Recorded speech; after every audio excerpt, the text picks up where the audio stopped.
the Grand Marshal of the 42nd Daytona 500, Goodyear Chairman Sam Jabara. Gentlemen, start your engines!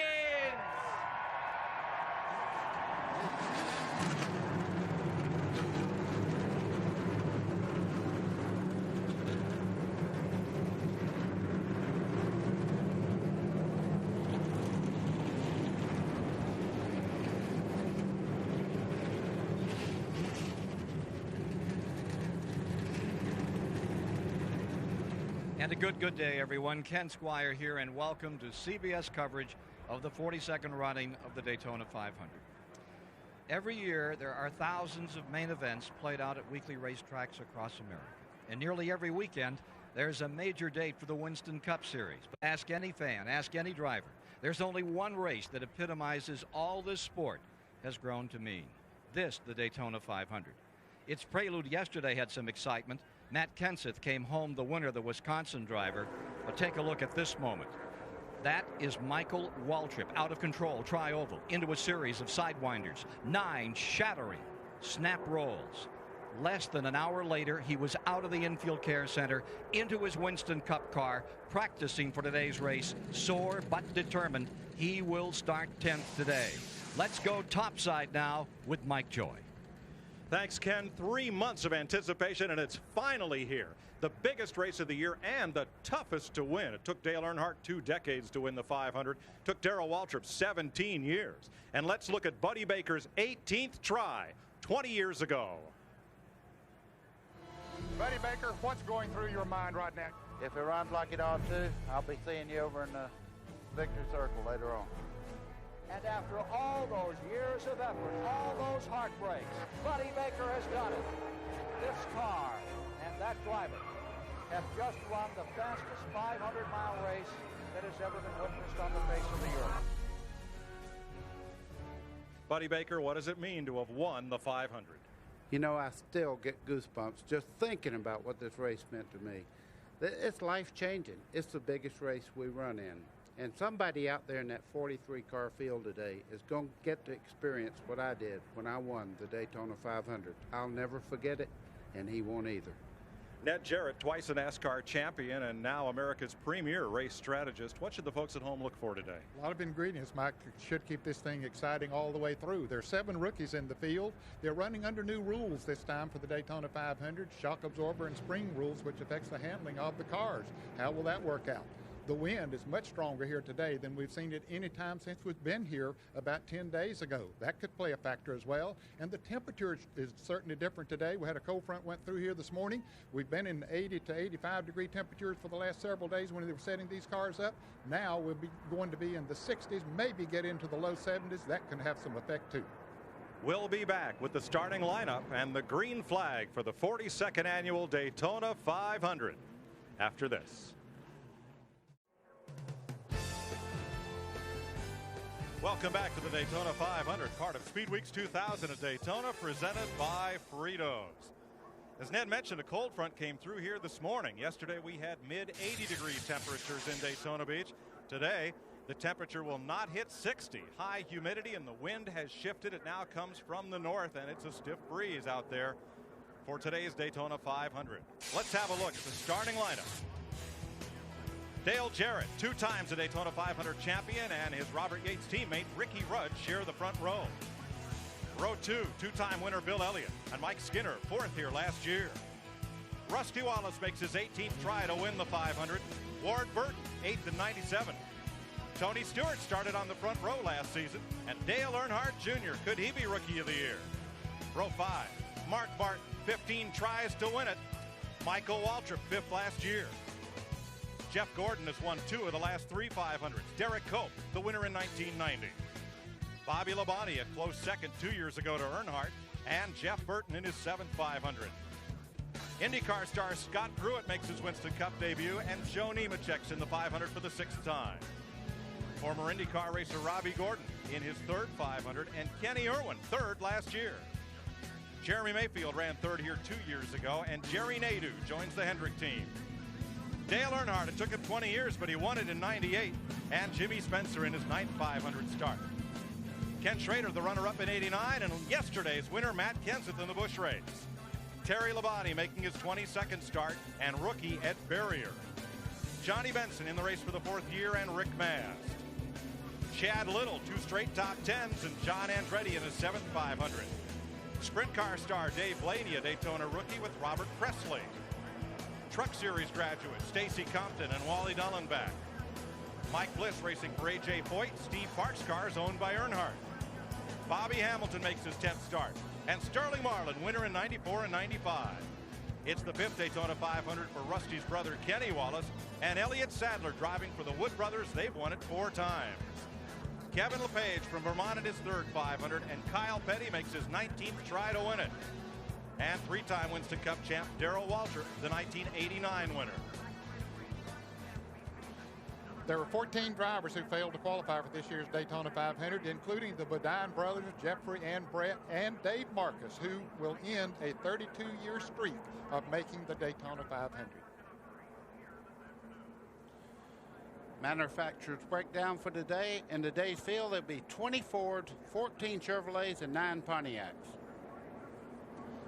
43 cars in the field, 200 laps, 500 miles, $9.3 million in prize money. The fuel window, 50 to 60 laps. The race record was set by Buddy Baker back in 1980 at over 177 miles an hour. Well, Fritos takes you inside racing with the winner of the fastest 500 ever. Buddy, take us around Daytona. We're going to take you on a fast lap down the pit road on the short chute, going into turn 1, 31 degrees. Preferred line around the bottom. 3,000 feet down the back straightaway, speeds of 190 miles an hour as you go into turn 3. You work your way out of turn 4, a little bump there. Some cars get loose, 18 degrees in the tri-oval. In 1983, John Porter and Peter Larson brought their wonderful movable in-car cameras from Australia. They've been with us on CBS ever since, and today we have 11 of them. Dale Jarrett from the pole, the Ford Credit Quality Service Cam in his Yates Racing Ford. And right alongside, we'll have Ricky Rudd, the Texaco Haviland camera in his Yates Racing Ford. We'll also ride with Mike Skinner, the Lowe's Cam, on board his Childress Chevrolet, going off from 4th position. And Tony Stewart, last year's Rookie of the Year, the Home Depot Cam, rides in his Joe Gibbs Pontiac, starting 7th. Next to him, Dale Earnhardt Jr., the Bud Cam, is in his Earnhardt Chevrolet, starting 8th. Back in the 5th row, the Nation's Rent Cam is on board Michael Waltrip's Matei Motorsports Chevrolet, starting 10th. Here's the defending champion of the 500, Jeff Gordon. His Hendrick Chevrolet goes from 11th today. And Bobby Labonte, the Circuit City camera, is on board his Joe Gibbs Pontiac. Labonte starts 13th. Right next to him, the Exide Batteries cam in Jeff Burton's Roush Racing Ford. And Dale Earnhardt, the 1998 winner, starting 21st. His Childress Racing Chevrolet inside the 11th row. And we'll ride with one of the rookies. The Conseco cam is on board the A.J. Foyt Pontiac, driven by former USAC star and Truck Series standout Mike Bliss.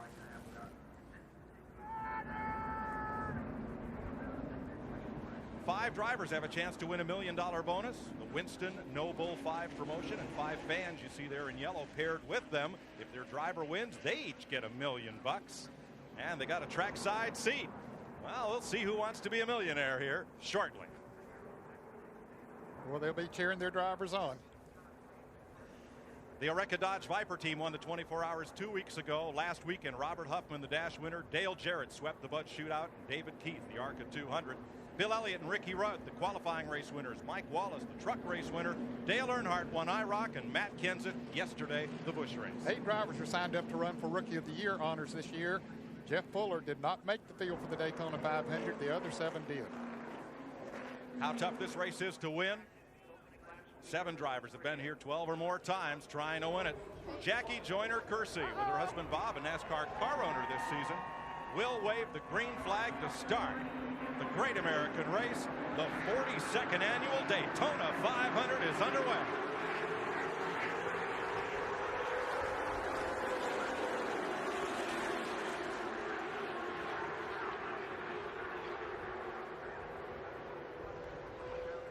Good clean start. It takes a while for these cars to get up to speed with the restrictor plates on the engines. But when they come back to the start-finish line the next time, they'll be running upwards of 200 miles an hour. Two teammates drag racing down the back straightaway. Mike Skinner helping the outside car there just a little bit. He's buckled right up behind the Ricky Rudd car. And you see Ricky Rudd now leading the race as they go into turn 3. It's the outside row that went, and Rudd drops down to the bottom of the racetrack to take the rather short way around. Ricky Rudd is going to come off turn 4 to lead the first lap.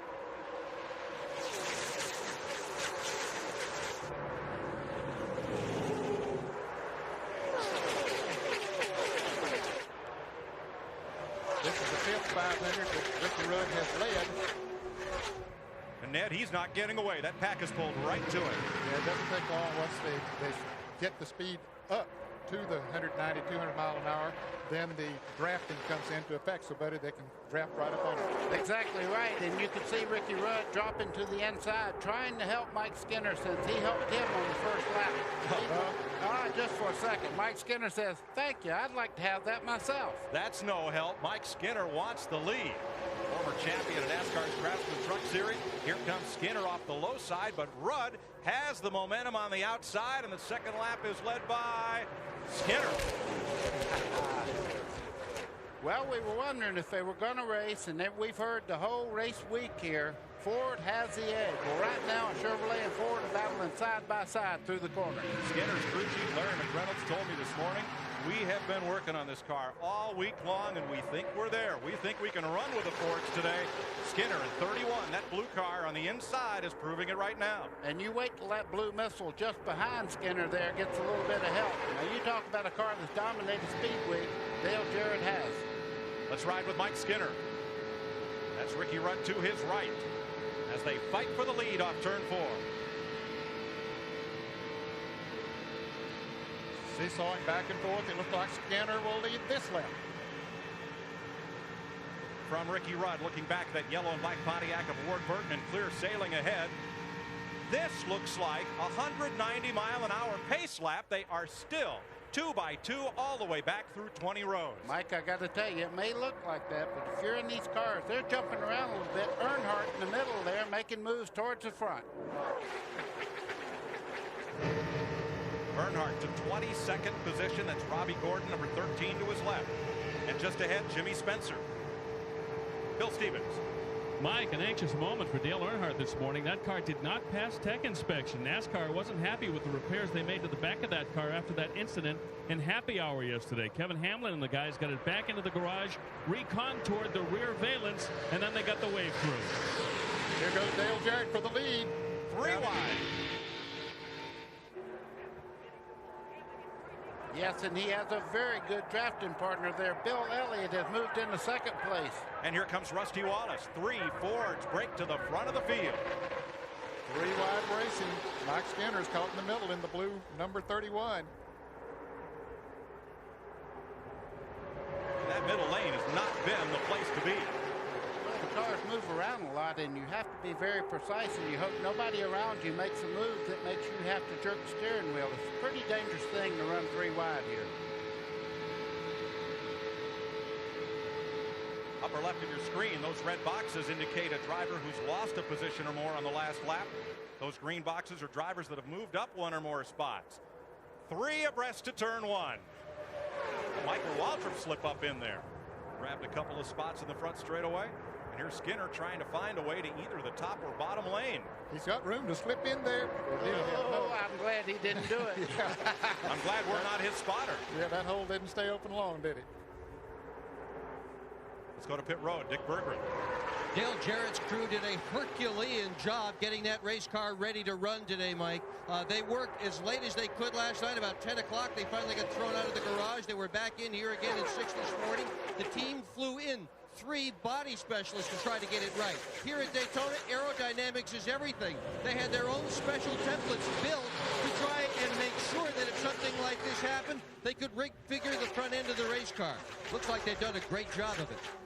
Jarrett leads. It's the 5th Daytona 500. He has led. He has won it twice. Bill Elliott, winner of the qualifying race Thursday. He's won the 500 before, and he's positioned in second place. And Rusty Wallace trying to win it for the first time in third. There's one reversal in that first race that we had for the 125. It was just reversed. Bill Elliott led every lap. Jarrett got by him in this race, and they finished 1, 2, 3. Rusty Wallace bringing up third. Fast forward to the front of that field. Ricky Rudd led them home in the second Gatorade 125. Rudd has dropped back in the field. He just simply can't seem the inside line is the one that's moving the best, and he's been up on the outside there, and he just can't get any momentum going. Kenny Irwin just ahead as you ride with Ricky Rudd. And you see those cars on the inside keeping him way up high. And I just wonder if he might have a little push in the car and have him go that wider line there trying to get the car to turn. When the front end takes off and you can't turn left, sometimes you have to run a high line. Boy, he is really dropping back. Look at the cars that are going by. Something is wrong there, but it's not really running up the car. He's been behind Derek Cope, the 1990 winner, in car 15. There is Rudd. You see him continuing to slip back in this field. What's the story, Dick? Well, the radio is quiet. Rudd hasn't said anything to his crew at all. The crew is simply telling him, be patient. Spotters telling him clear high, clear low. That's all they've said so far. Corral. Rusty Wallace yesterday cut his practice time short by 20 minutes. Normally, Rusty is begging for more time. He climbed out of the car, gathered his crew around, and said, boys, this is the best race car we've ever had here. Let's go win the Daytona 500 tomorrow. On that outside line, Ralph, Derek Cope leads them around number 15. Has a surprisingly strong run Thursday in his qualifying race. But here at the front of the pack, Jarrett, Elliott, Rusty Wallace, Michael Waltrip. Let's ride with Jeff Gordon, defending champion of this race. Well, you see they're running right now, right around the yellow line through the corners. That's the low line. You can see getting past there by Jeff Burton on the outside in the 99, but as they go through the tri-oval, the low line is a little bit quicker through there. Pulling the train around Daytona, Dale Jarrett. All 43 cars are still running right together within 4 seconds of each other. Jerry Nadeau started 20th. He's up to 9th. Great run in the early going for the former road racer. And you see the pack trying to sort out single file. Not an easy task. This is no flock of geese here. Not at all. And a few unfamiliar paint jobs there. You see the green car back there. That's Kenny Irwin Jr. He started way back in the field. He drove the 28 car last year, raced that car at third, and he's on a run right now. He's caught the front group, and he's really running quite well around the racetrack. Irwin is up to 5th. Look at Skinner right down, way down on the bottom of the racetrack on Irwin. Similar to the move that Jeff Gordon made last year, which put him in position to win the Daytona 500. And he kicked Irwin up high. Dale Earnhardt Jr., that red number 8. Boy, I tell you what, I talked with him in the garage, Jerry, and you talk about a kid that has his head right. I talked to him. I said, you might be the first rookie that has a legitimate chance to win the Daytona 500. He looked at me and he said, don't ever say that to me again. Put the pressure right on him, didn't you? I did. Here's Jerry Nadeau, 25, middle of your screen. He started in 20th position. He's moved up well into the top 10. Nadeau came by last time in 9th place as they jockey right in mid-pack. Nadeau now in 7th. That was Ward Burton stuck in the middle in the Bill Davis 22. Dropped a couple of spots. We're 11 laps in under the green flag in the 42nd annual Daytona 500 on CBS. We'll be right back.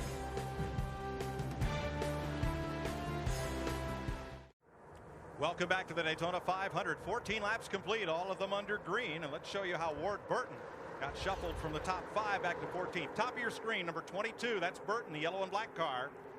Tony Stewart comes up the racetrack. Burton has to get on the brakes a little bit, and he got collected there by Joe Nemechek, and they made contact. Great driving to get that car back straight. Great save.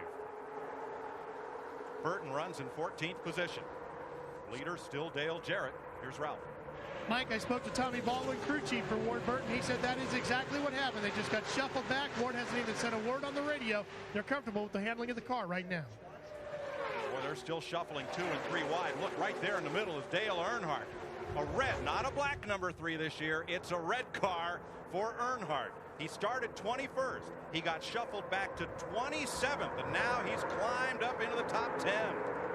Boy, if they'd have changed anything else, if they'd have caught him with anything else, they'd have probably put him right up on the pole. That guy is on a mission right now. He's flying around the racetrack. His car owner, Richard Childress, said this morning, he says, we have been working like dogs all week, but I think we're there. I think we can race them to the front. Bill Stevens. Mike, I just spoke to crew chief Kevin Hamlin for Dale Earnhardt. He says that Dale has said absolutely nothing since the green flag. And he says when that happens, silence is golden. And I tell you, he's doing a lot of that. Of course, he's getting drafted off the other cars, but he doesn't have a real close drafting partner. You're exactly right. I'm watching him make moves without having anybody pushing him around the racetrack. That's all you've heard is we cut a deal to work with somebody. Dale Earnhardt's making this right by himself. He's driving away from people. Just past Jeff Gordon there without any drafting help. Yeah, he doesn't cut a deal. He just cuts the cards and then deals them. There you go. Gordon's going to try to pick up on him. Gordon, of course, in a different colored car here as well. He's not in the rainbow colored car number 24, right behind Earnhardt. Earnhardt on the back bumper of the multicolored car number 42 of Kenny Irwin Jr. Now, folks, don't throw away those black jackets and those blue rainbowed ones. These drivers will be back in their regular colors next week at Rockingham. Special paint jobs for the 500. Michael Waltrip, 4th place. Boy, he has climbed the ladder here, and after yesterday, who'd have thought he'd be in the Daytona 500? At the top of our show, you saw the flip he took down the front straightaway in the Napa 300 Busch race. Climbed out, waved to the crowd, got ready for Winston Cup practice, and here he is. All clear. And last year, everybody thought that he might get his first Winston Cup win right here. He was up front all day long. Got shuffled right near the end of the race. Michael Waltrip gets around this racetrack very, very well, so don't count him out. Waltrip in 7th, best finish last year, 5th in the 500. He's in that black and yellow, looks like a caution sign from here, number 7. New paint job for the Matei Motorsports entry in 2000. Bill Elliott riding 2nd. A winner Thursday in the qualifying race. There's Chase. Cheering Dad on, and he's in radio control with his dad. Giving him a little advice. He's listening right now. He said, Dad, you're in good shape. Just sit right there and let's get away from those cars that are trying to catch you. And they are closing in. They are. The 3 cars of Jarrett, Elliott, and Rusty Wallace had pulled away to about a 2.5 second lead. The last time around, it was a 1.25 second lead. So they are closing in now that Waltrip has the drafting help of Mike Skinner. There's the front 3. There's the interval back to the second pass. Once they stopped racing side by side, they've been able to link up and try to run down the 3 leaders. 3 Fords at the front, trying to slip away here. And he moved even closer that time. He's picking up about 0.2 to 0.25 of a second to lap. Dick Berger. We are hearing a lot of conversation about water temperature right now, and it is no surprise. All week long, the drivers have complained about their cars wanting to scoot the nose up the racetrack. One way to keep the nose down, to keep the car planted so it doesn't push, is to tape off the radiator opening. And this morning, that's what many of the mechanics did. Taping off that opening, however, can cause the car to overheat. Many of them are very worried right now as to whether they put on so much tape they're going to get scalded in exchange for a better handling race car. Mike? That's the risk you take. And let's ride with Dale Earnhardt. And look who's just ahead. It's Cody's son. Here comes Dad. 2 different grooves, though, all the way around the racetrack. Earnhardt's now senior. He says he don't like to be called senior, so I'll call him Dale Earnhardt. Dale Earnhardt Jr. looking back at his father, but in the corner, 2 distinctive different lines through the racetrack. Buddy, your dad was a great NASCAR champion in the 50s. Do you remember your first race against your father? I certainly do, and he was the first person that ever put a bumper on me. And not the last. Teaching you early. For the first time in the Daytona 500, there are 2 Earnhardts in the race. We asked Junior what would he do if it came down to him and Dad at the finish. I'm trying to get up beside him if I can, but you know, he's going to need some help, and I'm going to need some help. So I think that similar to the IROC race, when I got up beside him there, he got a little push from Rusty that helped him out a little bit. So I fear that if I went to try to pass him, that he'd probably get help from all his buddies in the Winston Cup Series. Well, Mike, I thought they were going to work together. I watched Earnhardt Jr. move up on the racetrack to try to help his dad, and I think they'll eventually get to where they're running, where Earnhardt Sr.'s car works the best. And if they do, they might just pass everybody, because that high line is not a bit slower than down where they call the preferred line, down around the yellow part of the lines around the bottom of the racetrack. Now, these two cars look similar. They're both 2000 Chevrolets, but they're prepared differently. Earnhardt drives for Richard Childress, as he has the past 15 or so seasons. Junior's car is owned by his father and prepared at the Garage Mahal up there that Dale Earnhardt owns. And Dale Earnhardt's partner there is just behind Earnhardt. So there's three of them working together, but Jeff Gordon's kind of fighting back on the inside. Just up on the right side there is Skinner trying to run the high side now and help those guys in front of him. Jeff Gordon taking the short way around. You know, one of the great things about Earnhardt and his style, and you're really seeing it here in this early part of the race, is his strategy, his secret to success. He says you have to make your attack quick. You have to make every move count, and indeed that's what he's done since the outset of this race. And remember, he is driving in better shape than he's been in years. He had a back operation this winter, out for several months, and he is in the best of health he's ever been in. Let's get back with the action. Earnhardt Jr. is 5th. Earnhardt is 6th. They trail Dale Jarrett, the leader. Bill Elliott and Rusty Wallace, those three Fords, are about 1 second ahead of the rest of the field. 23 laps complete at Daytona. 26 laps complete in the Daytona 500, showing you the gap from first, second, and third back to the pack is the Goodyear Blimp Stars and Stripes. Based in Pompano Beach, Goodyear is the exclusive tire supplier to the NASCAR Winston Cup Series. Dale Jarrett, Bill Elliott, and Rusty Wallace, the front three. Look at this battle. Kenny Irwin at 10th place, and Jeff Gordon just moving past him. Jeff Burton, 99, is there right alongside his brother Ward in 22. Tony Stewart and Jerry Nadeau part of that battle as we go back up front. Mike, you see they're kind of layering themselves down the back straightaway there. Everybody is not tucked up like you should be to break away. Right now they're cooling these cars by changing the way they run on the racetrack to get fresh air in the nose of the cars. Let's go to Ralph Shaheen. Mike, this is the nose off one of the 2000 Chevy Monte Carlos. Now, they're having a little problem with these. Normally, you have these two air ducts here to suck air into the engine, help cool that engine down, as Dick Berger was talking about. Well, the Monte Carlos are having a problem with this upper grill here. The airflow seems to be going right up and over it. They're finding the rubber that gets kicked off the other cars building up here and here, not in through here. So they're really having trouble cooling the engine down. Now, what they had talked about before as far as putting the tape on, you can see they would do something like this, yank that tape off and try to get more air in there to change the airflow and change how that car handles. Dick? Earnhardt Jr. has just lost several positions on the racetrack. They had called him on the radio and asked him to run with his dad, but he couldn't do it. The car is pushing. Nose is just sliding right up the racetrack. He's lost several spots as a result. Mike? You ride with Earnhardt Jr., the Busch Series champion, and the reason he's picked up that push is look at the flag in the center of the infield. It is blowing straight toward turns 1 and 2, and that's where Dale Jr. says that push is the worst, as the wind hits the car and the car goes into that bank. Yeah, and one other thing too, when you have that problem, you turn left, the car wants to go right, and it just starts to go up the racetrack, and the only way to stop it from pushing right into the wall is to ease out of the throttle. With a restrictor plate, it takes you another corner to get back up to speed. And buddy, if you're going to have wind here at Daytona, you would rather that it be opposite of what we're seeing here today, right? You'd rather have the tailwind going down into turn 3 as opposed to turn 1. Exactly right, because you have a different configuration down in the far end. 3 and 4 is quite a different corner than 1 and 2. You're riding with Michael Waltrip, and those three little specks out front are the three leaders. Here's our Fritos onboard telemetry. Wow, 191 miles an hour down the straightaway approaching turn 1. You see it bouncing back and forth there. And he's getting passed right now by Dale Earnhardt.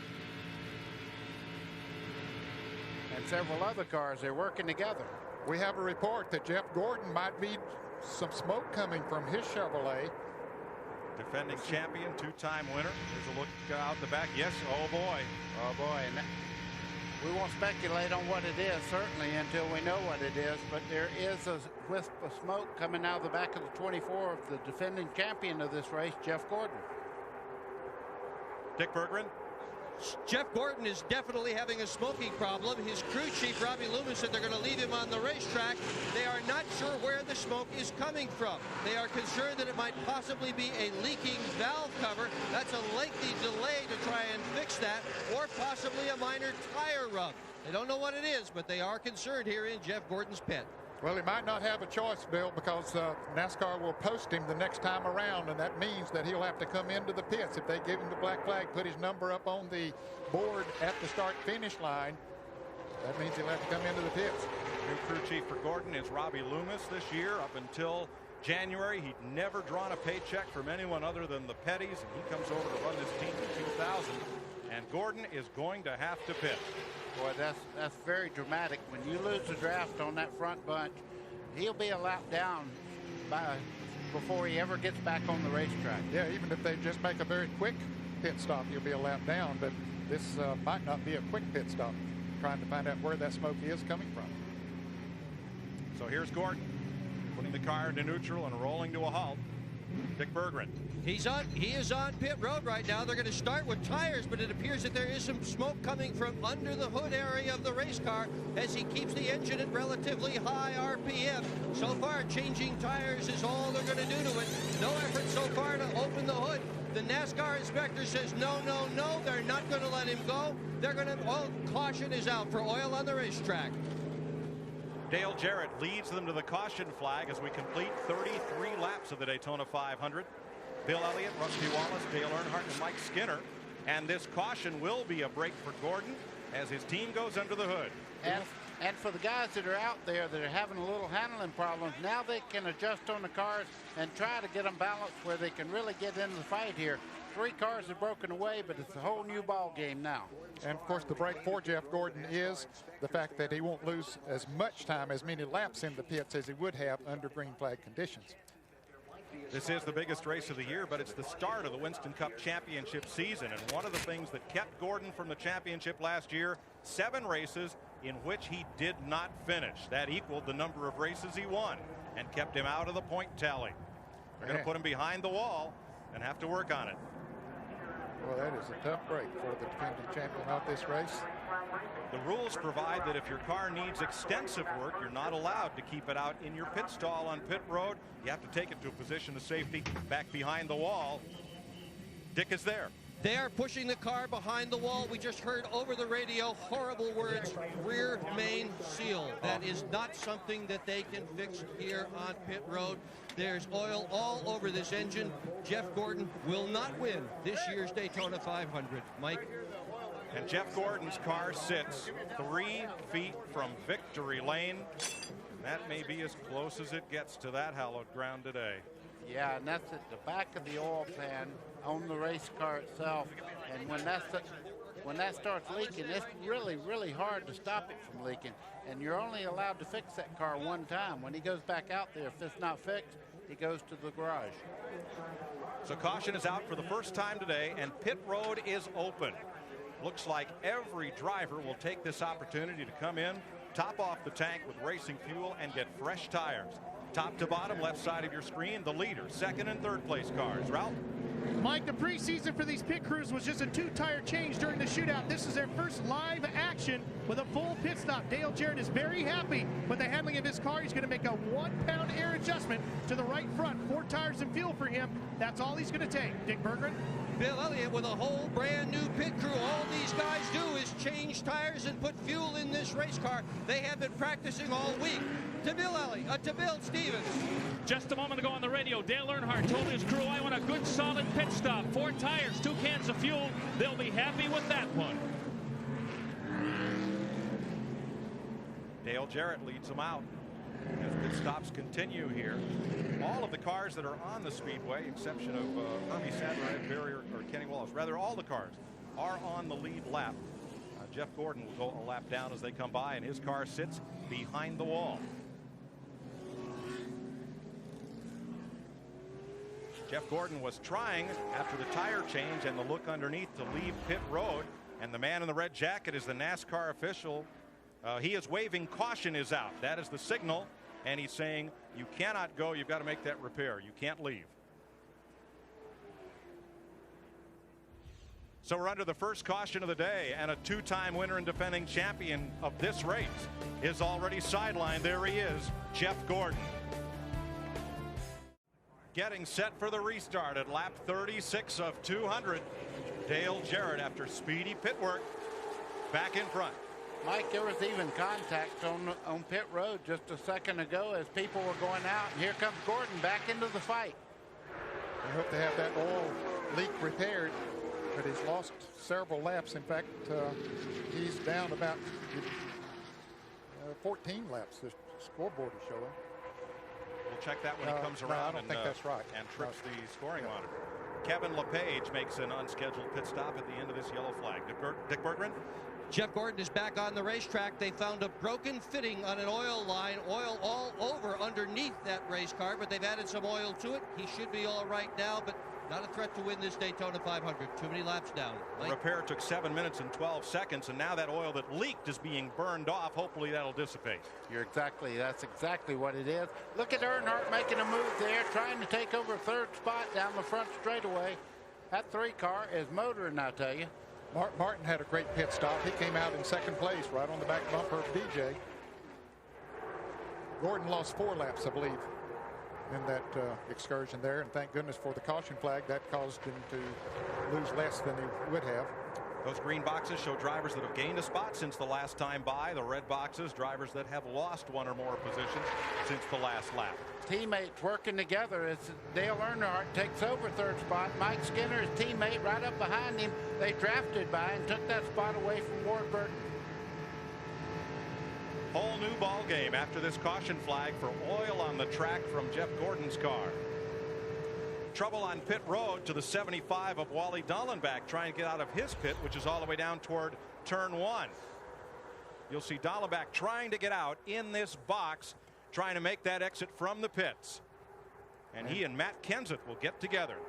And extensive damage done to the car of Wally Dallenbach on the right front. Now here it is again, right there as they start out of the pits. The black car is Dallenbach in car number 75. The hit already made there and extensive damage.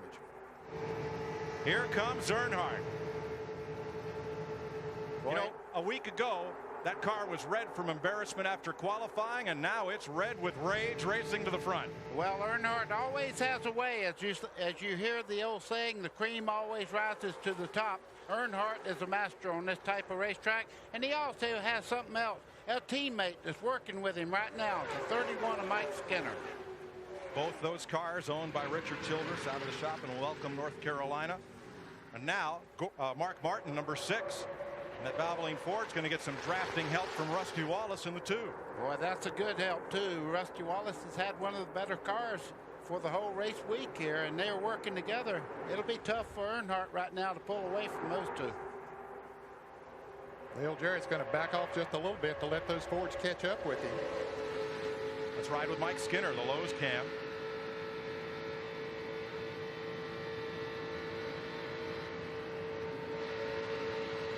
You could hear Mike Skinner have to get out of the throttle. He got the draft and moved up on Earnhardt. He had to feather out the throttle just a little bit to keep the draft like they had needed to really get maximum speed down the straightaways.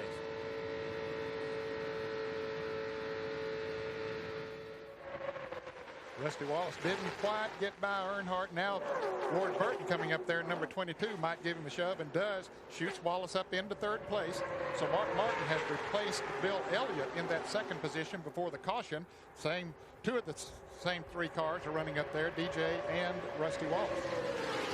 Yeah, Elliott's pit stop was not quite as quick as they like. He came in second and came back out of the half dozen. Bill? With Kevin Hamlin, the crew chief for Dale Earnhardt. What's the difference between this car and the one we saw in the twin 125s that was lukewarm?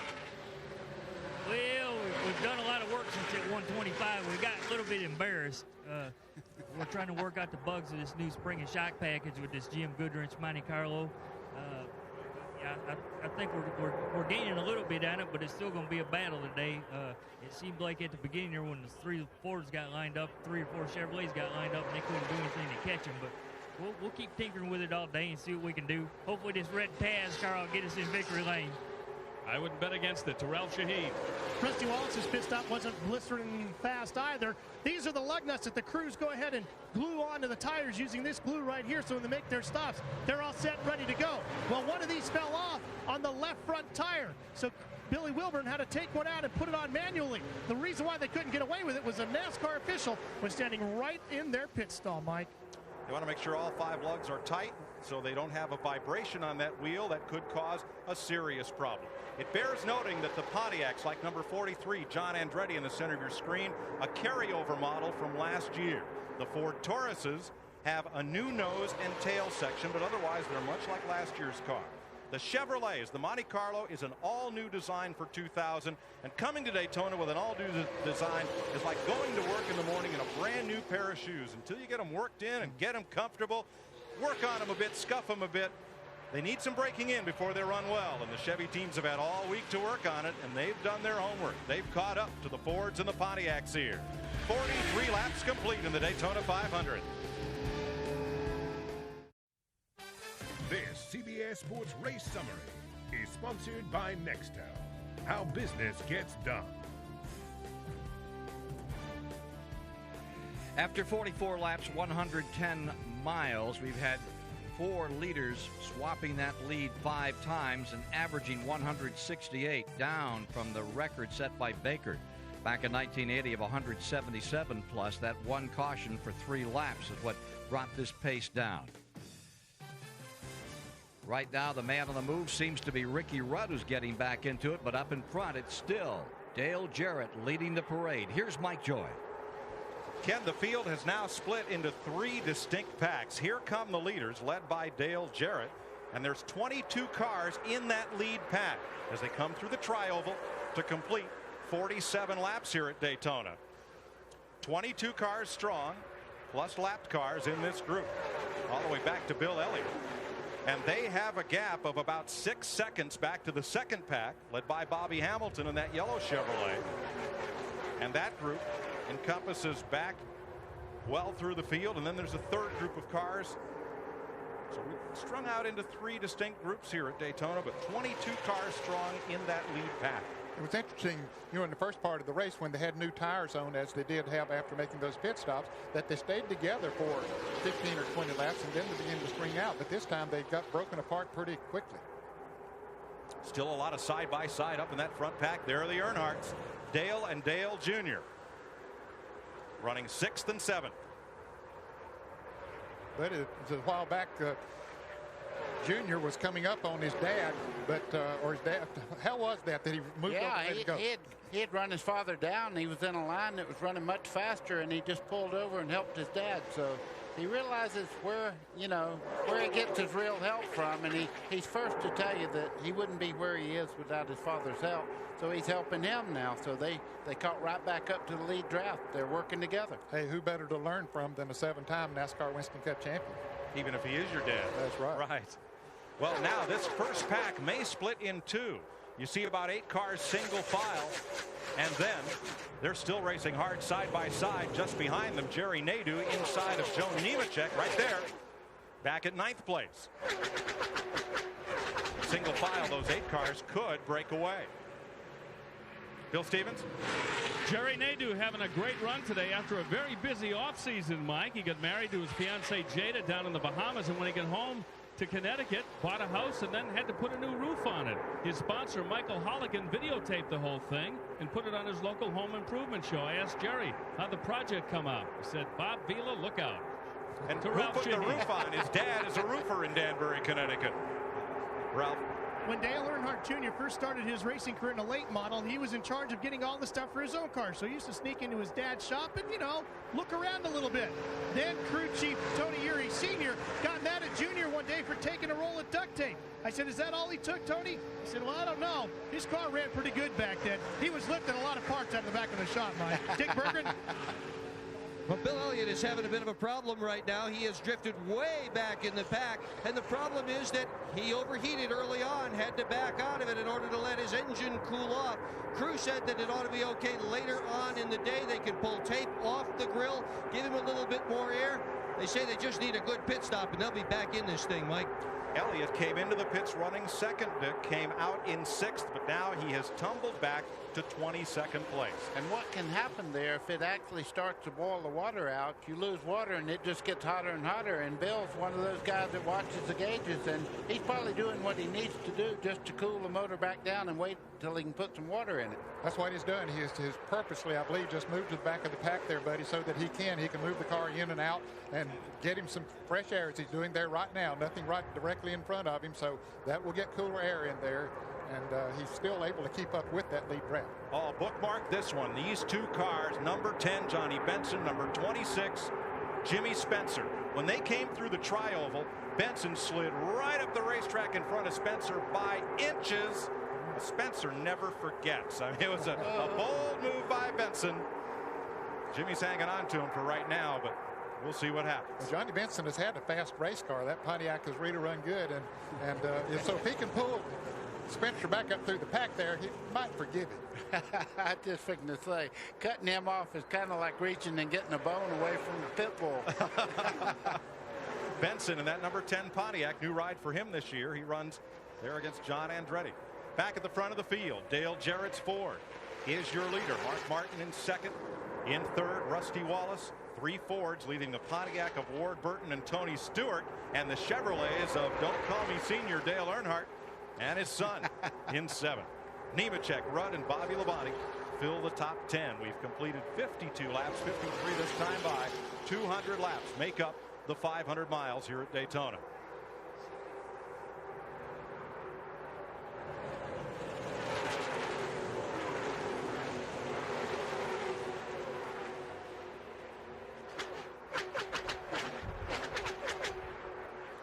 CBS Sports coverage of the Daytona 500 continues after this message and a word from your local CBS station. CBS Sports presentation of the Daytona 500 is sponsored by Route 66. Jeans, clothes. It's not Main Street. Only at Kmart. Nextel, how business gets done. And by Haviland. Add more life to your car. 56 laps complete. Dale Jarrett in command. He began the day 33rd on the all-time Daytona 500 lap leader list, and already today he's climbed past such greats as Leroy Yarborough, Marvin Patch, Bobby Isaac, and Benny Parsons, who numbers of laps led here at Daytona in the 500. Mark Martin in second in that Jack Roush Ford. Spent all of last year playing in pain. Martin has never won the 500, and he had horrible back pain throughout the entire 1999 season. He had a spinal fusion over the winter, an operation that puts most people flat on their back, immobile, for 4 months or more. And yet Martin was here for the first day of practice in Daytona with a spring in his step and ready to go racing and feeling great. He says, "I'm a new man." And he told me, I asked him about it, and he said, I didn't know how bad I was hurt until I got fixed. He said, I'm like a new person. I'm 10 years younger. He said, I can't believe the way I feel. You know, he made the public statement that he didn't feel that it had hurt his performance on the racetrack. I told him first day we got down here and said, Mark, I believe that you'll find out that it was hurting you more than you realize. And he said, I hope you're right. He's showing you here today that he's in great shape. And the other thing that we all remember is him hitting the wall here in turn 2 and really hurting himself after he already had a back injury. That was in the Pepsi 400 last year. A good look at Jeff Burton, 99, from the bumper cam of Dale Earnhardt Jr. And here comes Bobby Labonte. Dale Earnhardt Jr. is not up to speed like he was just a second ago. They're passing by him right now. Bobby Labonte coming. Just behind him, you see Waltrip there in the 7. Quite a few cars going right on by Dale Jr. Something's a little bit awry there. Jerry Nadeau went past that yellow car. New colors for Ken Schrader, driving a Pontiac this season. You know, we hadn't seen much of Bobby Labonte today. He started 13th, fell all the way back to 34th on the 8th lap. But now, last year's season runner-up is in the top 10. I got a feeling we'll see more and more of him as the day goes on, Mike. Everybody expected him to be the driver and the car to beat here for this Daytona 500, and I'm not so sure that that he won't show his hand as time goes by. I talked to Jimmy Maycar, his crew chief, late yesterday evening, and he said that they had just been working on the car, trying to get it to where he could run around the track wide open, around other race cars, not have to lift at any time.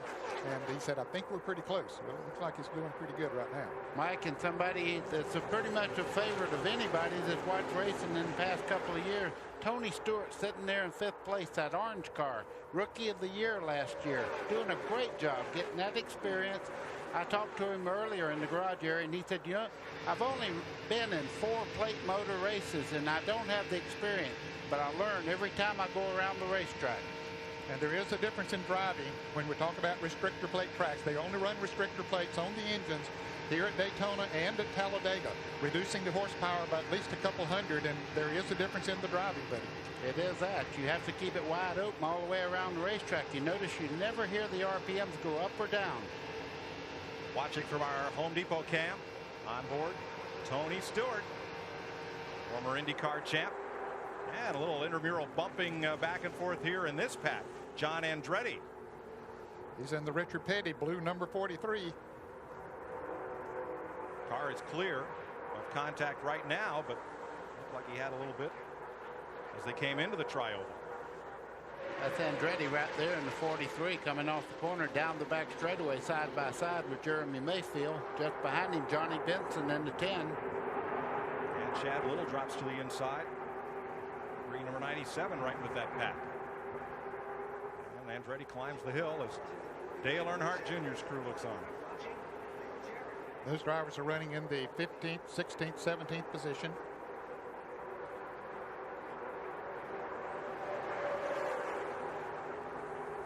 So it's 3 Fords, 2 Pontiacs sitting there, and Chevrolet's back there.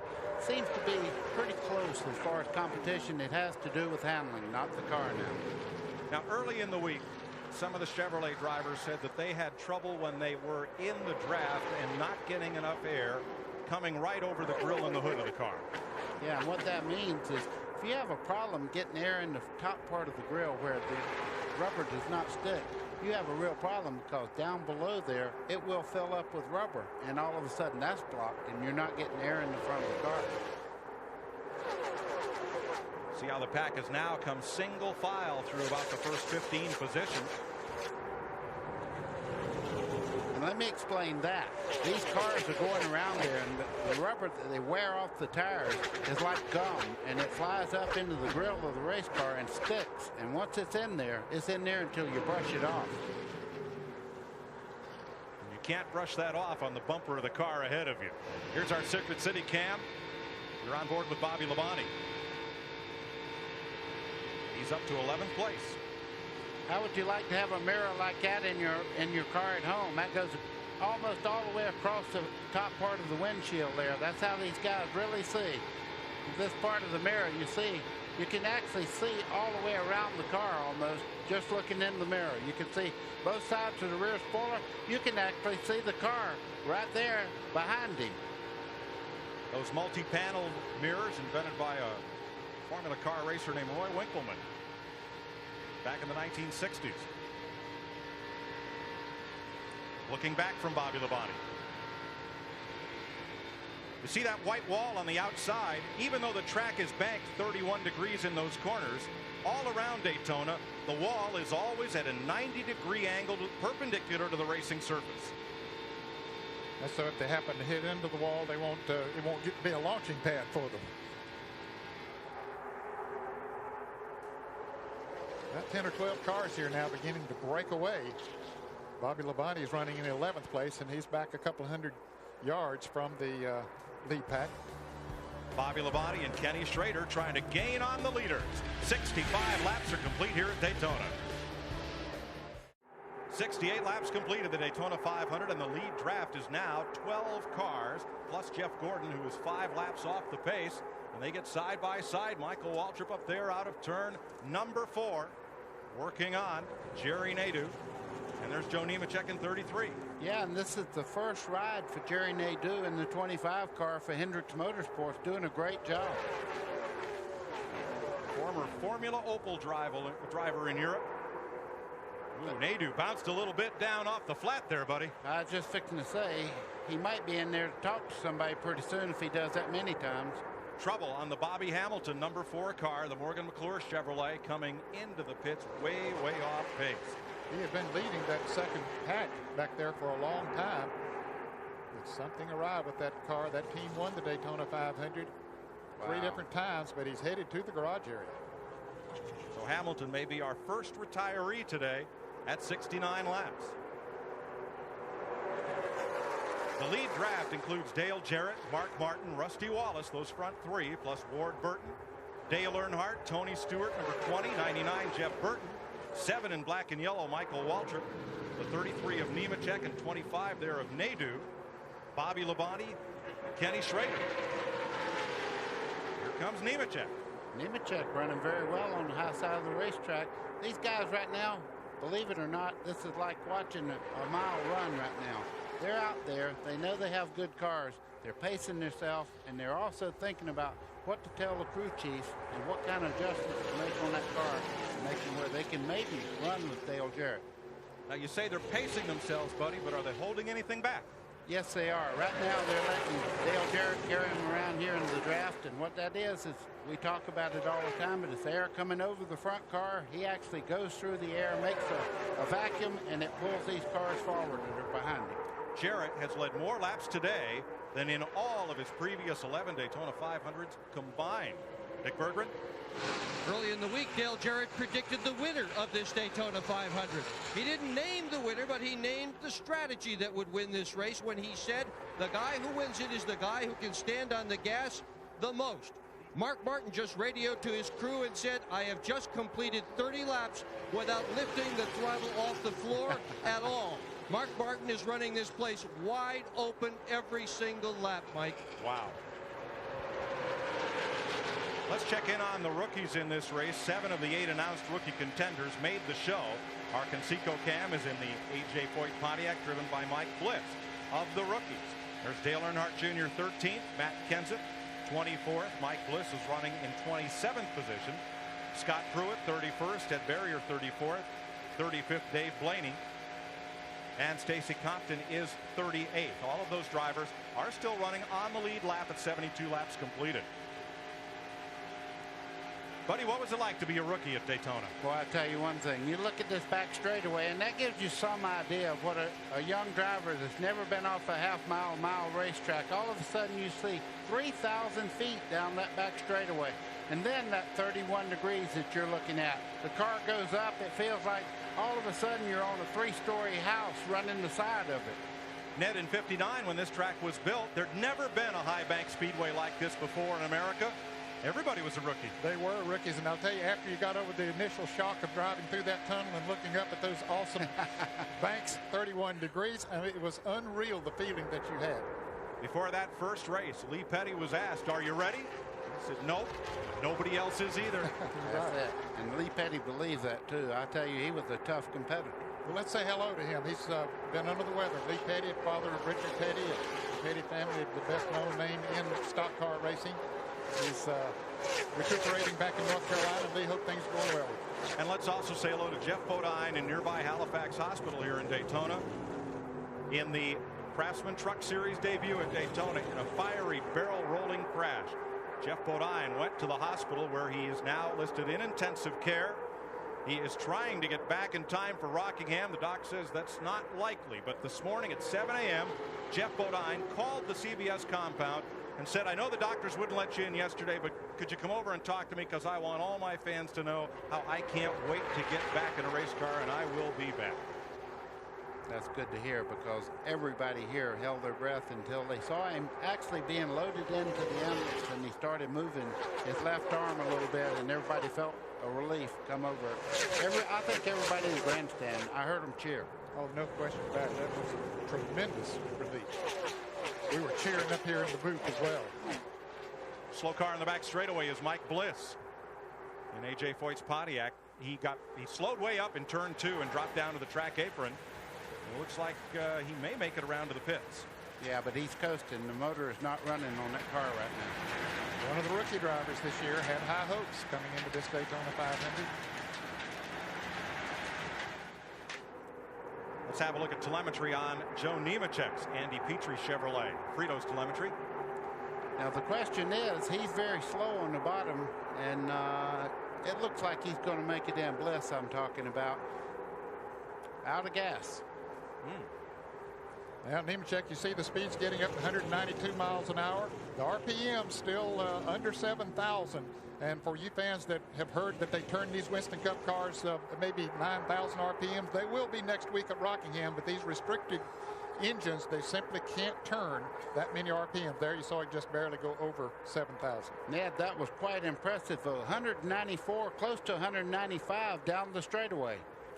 Now the teams will run different rear end gears. They have a choice of gears, so those RPMs and top speeds will be different as we look around the field. Here's our X-Side cam on board Jeff Burton, running in 5th at 76 laps. Mike, Mark Martin is off the pace. He's headed for the pit area right now. He dropped back on the back straightaway at a very unusual place coming out of turn 2. Dick? The problem is Mark just came over the radio and hollered simply, bad tire, bad tire. He has an equalized tire. They have told him check the brakes at the head of pit road. Remember, he hit one of his crew members last weekend. They've said slow it down, slow it down. Here he comes. This is a decidedly unscheduled pit stop. He would prefer to have come in with somebody to help him get going, someone to draft with when this pit stop ended. That did not happen. This will also put Mark Martin out of sequence. Unscheduled pit stop. 4 tires on. He's gone 17.2 seconds. And it'll put him a lap down too, Dick. He's coming out of the pits now as the leaders come off of turn 4. And until he gets his speed up, he'll be a lap down. Yeah, they'll catch him about the middle part of 1 and 2 down there. You see, you have to stay under that yellow line. And here comes the leaders at him right now as he goes into turn 1. They'll pass him somewhere in that corner, most likely. But he has those fresh tires on, so he should be able to pick right up to them, and he might, of course, the others are going to have to stop too before too long, maybe in the next 8 to 10 laps or something. So, as he said, he will be out of sequence. There they go, just passing right on by. Mark Martin will be okay if all the rest of the leaders have to make pit stops under the green flag. If a caution flag would come out, he'd be trapped a lap down. Now, the Goodyear racing tires on these cars have a tire within the tire at a different air pressure. It's a safety interliner. Buddy did much of the testing when those were first developed. Exactly right. And what it means is the inside tire carries more pressure, and if it loses that seat on the rim itself, it puts that extra air out there, and that inside tire just wobbles around in there, and it'll just vibrate your teeth out. It's been 48 laps since the leaders have been on pit road. When this great speedway was built in 1959, there was nothing like it. Jimmy Thompson said, other tracks, other speedways have separated the men from the boys. This track will separate the brave from the weak after the boys have been sent home. I love it. Watch 33, the blue car, Nemechek. Coming up on Dale Earnhardt, car number 3. There's Nemechek in the blue car, and Earnhardt slips a little bit, and Nemechek gives him a little bit of a tap there. A little more than a tap. Bent the back bumper of Earnhardt's car. And look at the nose of Nemechek's, bent that in too. And aerodynamics are so important here. Dick Berggren? Well, they thought it was an equalized tire that brought Mark Martin in, but it was not. The tread has just come off this thing, and this is the first tire failure of any kind that we have seen here during Daytona Speed Weeks and all the practice and all the racing that we have had so far. Several of crew members have come down here. Earnhardt Jr., Earnhardt Sr.'s people have both been down here to look at it. The Goodyear people have been here. No one seems to know why this tire failed on Mark Martin. I think I know. It looked like it had actually blistered, and when it happens, it's just like a blister, and underneath the outside casing there, and it builds up pressure, and it blows that part of the tire out. Several things can cause that, the least likely of which is a defective tire. But the teams, as they adjust on the 4 corners of this race car, can sometimes overload one corner, and the driver, by turning too much in the corner, can abuse that tire, overheat it, and cause it to blister. Well, it's just like you put your hand on sandpaper. Until you make it slide, it does not hurt. But then you start to slide your hand, and it builds friction. But you got to hand it to Mark Martin for getting that feel. When something went wrong, he knew it immediately, and he knew he didn't want to go into that next corner wide open. So that's just a mark of a fella that knows his race car and knows the feel of his race car. Now he's on fresh tires. He may be able to get back on the lead lap before the leaders pit. He's coming toward the front of the pack. Ralph? Mike, we expect to see a lot of the leaders within the next 6, 7, 8 laps. Todd Parrott is the crew chief for Dale Jarrett. The deal making has been going on down here on pit road. He's going to make his way down here to talk to us. I've seen you talk to a couple of different other crew chiefs. Have you made your deal for pit road yet? Yeah, just went down and talked to Robin, and we got a plan, and if everything goes green here, we're going to stick with it. What are you going to do to the car? I'm going to free it up just a little bit. So we expect Dale Jarrett to pit with Rusty Wallace. Bill Stevens?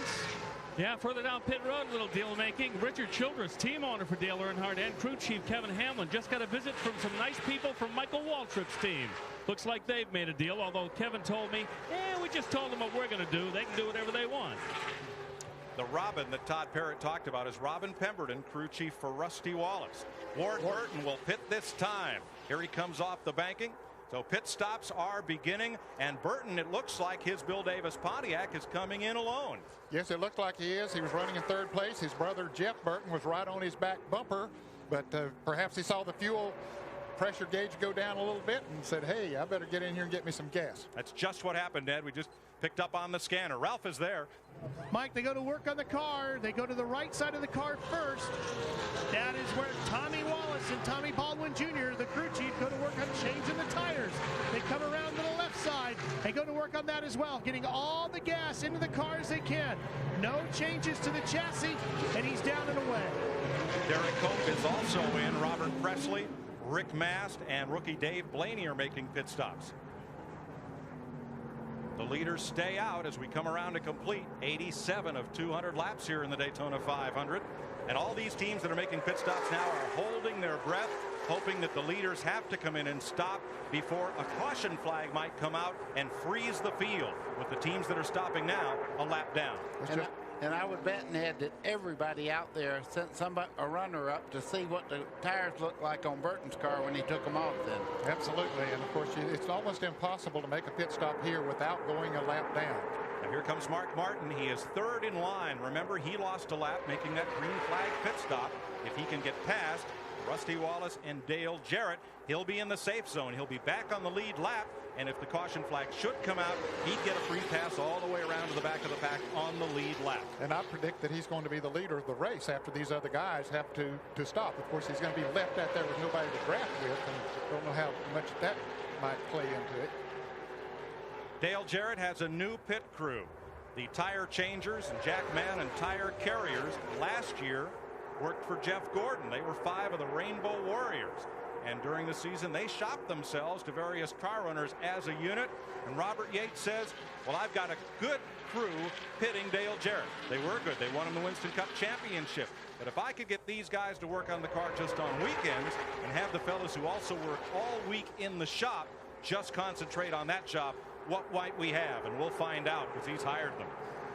Jeremy Mayfield making a pit stop. Ken Schrader just went out of the pits making his pit stop. A penalty on Mayfield. You see the red jacket? That's the NASCAR official holding Mayfield. Apparently came down pit road too fast. Other cars coming in right now. Michael Waltrip coming down pit road. So is Dale Earnhardt.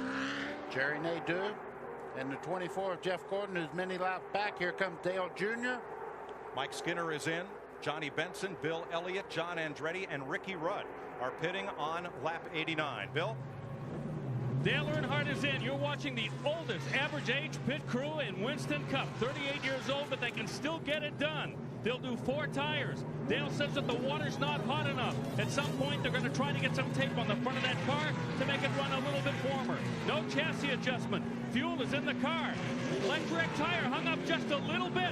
That slowed them down as the last drops of gasoline go into the number 3. He's good to go. Jimmy Spencer, Scott Pruitt, Robbie Gordon also came in on this lap. Kenny Irwin is in, and Elliott Sadler for the famed Wood Brothers. Here's Joe Nemechek making his pit stop. All these are green flag pit stops. Sterling Marlin is in, but the leaders continue to run.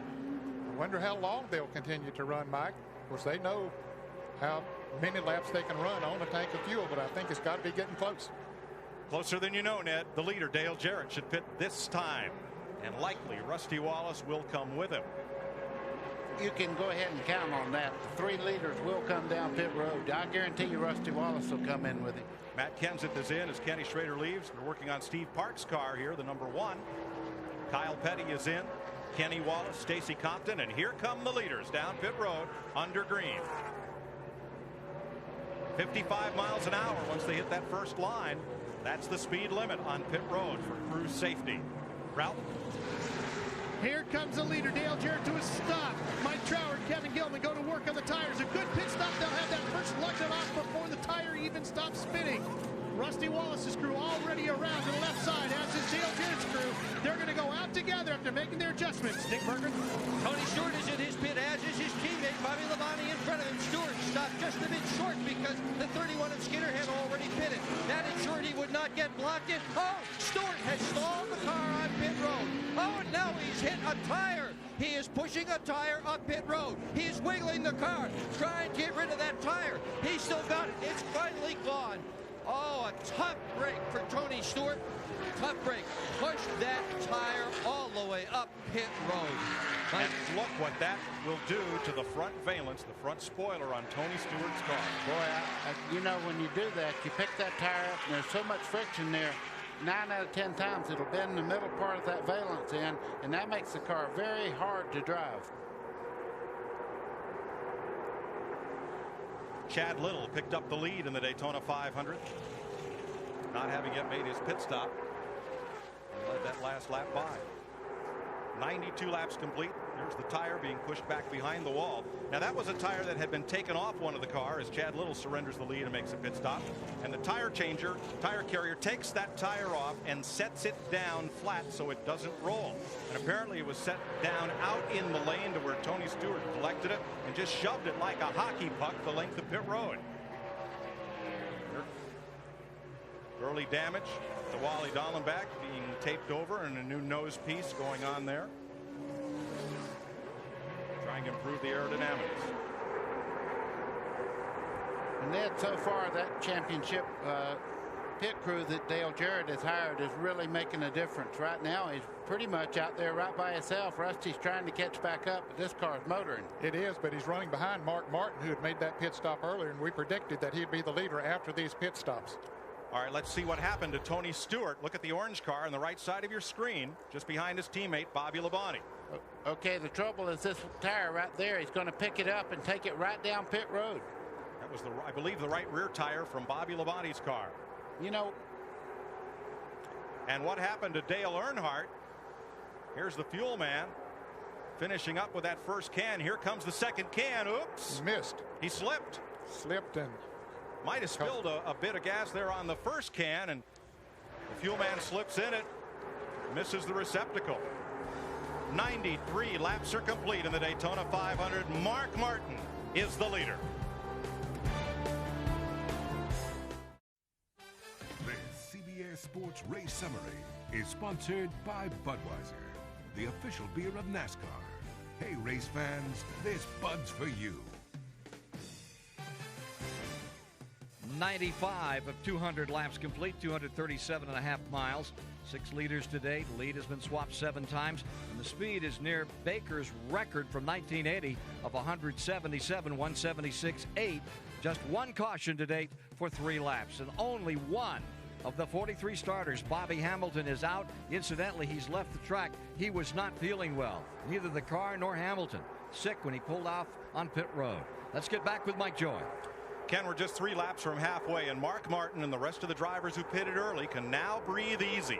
All of the drivers have made this pit stop, so the car's on the lead lap from Martin on back. And look at the pit summary. The key figure is here on the right. Dale Jarrett and Rusty Wallace went in the pits together, but here you see that Jarrett spent 2 seconds less time on pit road than Rusty Wallace, and they're 2 seconds apart on the racetrack. Pit stops have become so important to a race team's success. We asked some of the drivers, what does losing 1 second in the pits to your competition mean when you get back on track? Well, if you look at how far we travel in a second under green flag, it's almost a football field, if not more than a football field. So if you lose a second on that stop, that may make the difference whether you stay in a group of cars or if you are the first person that's fell off the back of that pack. If you lose a second on pit road, it's more like losing 2 or 3 seconds on the racetrack. I believe it is very hard to make that up.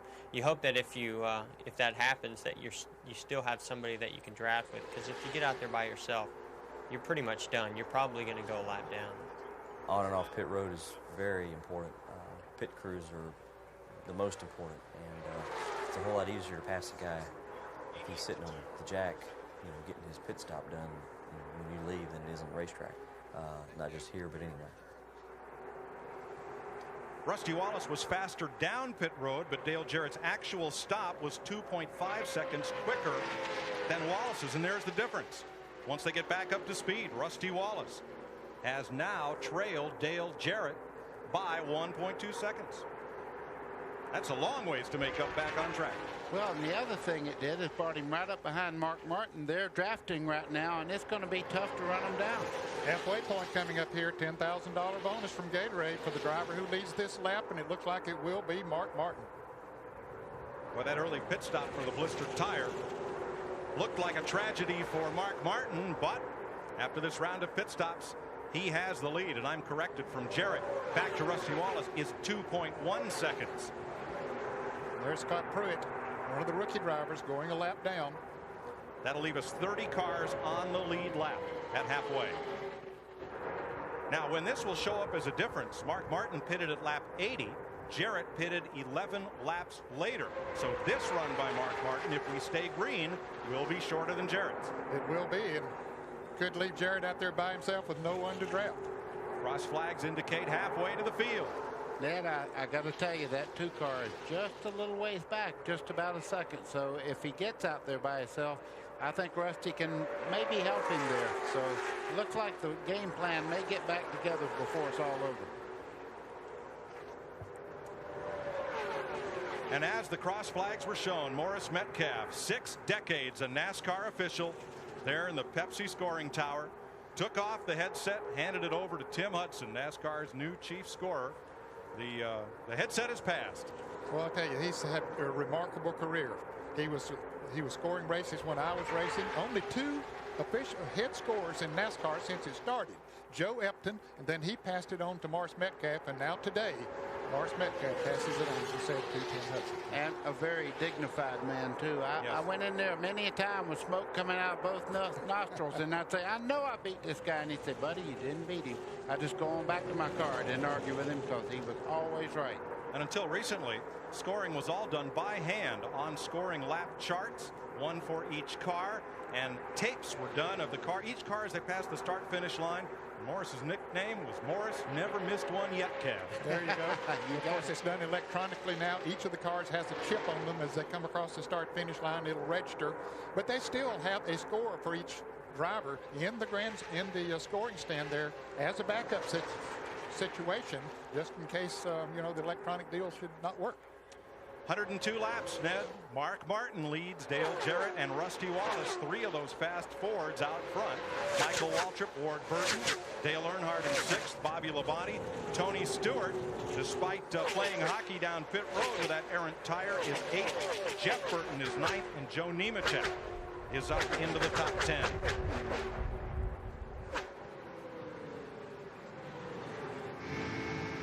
Watching these 2 cars run together right now, they're basically by themselves. Now, they lapped the Tide car just a second ago, and the difference in the great draft, he's able to run right with them now. Scott's able to hold right on to him, and he's running the same speed as the leaders that just lapped him. That's what the draft will do for a race car. Good learning experience for him in the draft. He doesn't have that kind of experience excepting what he ran in the IROC series, because the other forms of racing that he's been doing, you don't draft as much as you do here in the stock cars in NASCAR.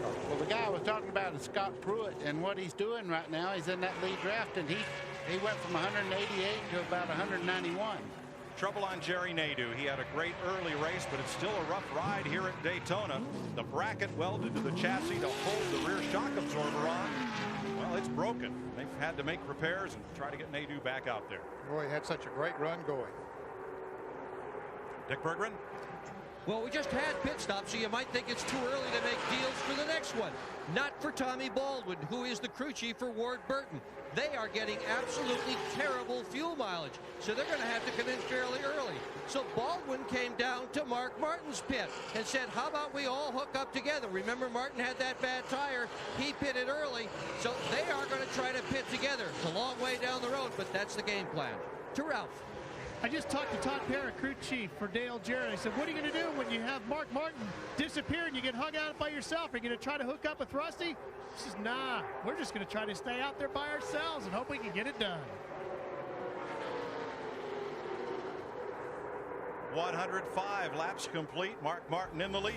And CBS Sports coverage of the Daytona 500 continues after this message and a word from your local CBS station.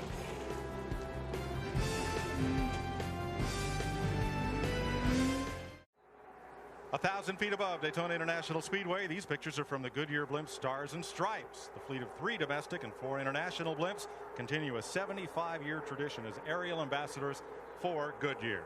Welcome back to the Daytona 500. Mike Joy with Buddy Baker and Ned Jarrett. Ned, the kind of drafting and strategy that we've seen thus far, is this about like we've expected, or is this a little racier race than we anticipated? Well, there's some racing very heavy back in the field, not so much for the lead. They're catching on to Dale Jarrett or Mark Martin, whoever's up there, and riding the draft along with them. But we normally see them get spread out a little bit when you see green flag pit stops, and we've had one of those, and so it's not that unusual. Dale Jarrett has won this race twice with the other 2 drivers up front, Rusty Wallace and Mark Martin. It's been a long time coming, buddy. Took you 18 years to win the Daytona 500, so you've got to know what Rusty Wallace and Mark Martin have got to be feeling right now. Exactly right. And, you know, right now it's pretty calm, but things can change so quickly. You prepare for this race for 2 months, and all of a sudden somebody loses a motor in front of you or a tire problem or something like that, and you're out of contention all of a sudden. 110 laps on the board, 90 to go to make up 500 miles in this 42nd annual running of the 500. There's your leader, Mark Martin. Probably the grittiest, most focused driver in this or any other garage area. Gets up at 5 or 5:30 in the morning, does an hour's worth of exercises, and his total focus is Winston Cup racing. Don't ask him who won the primary the other day.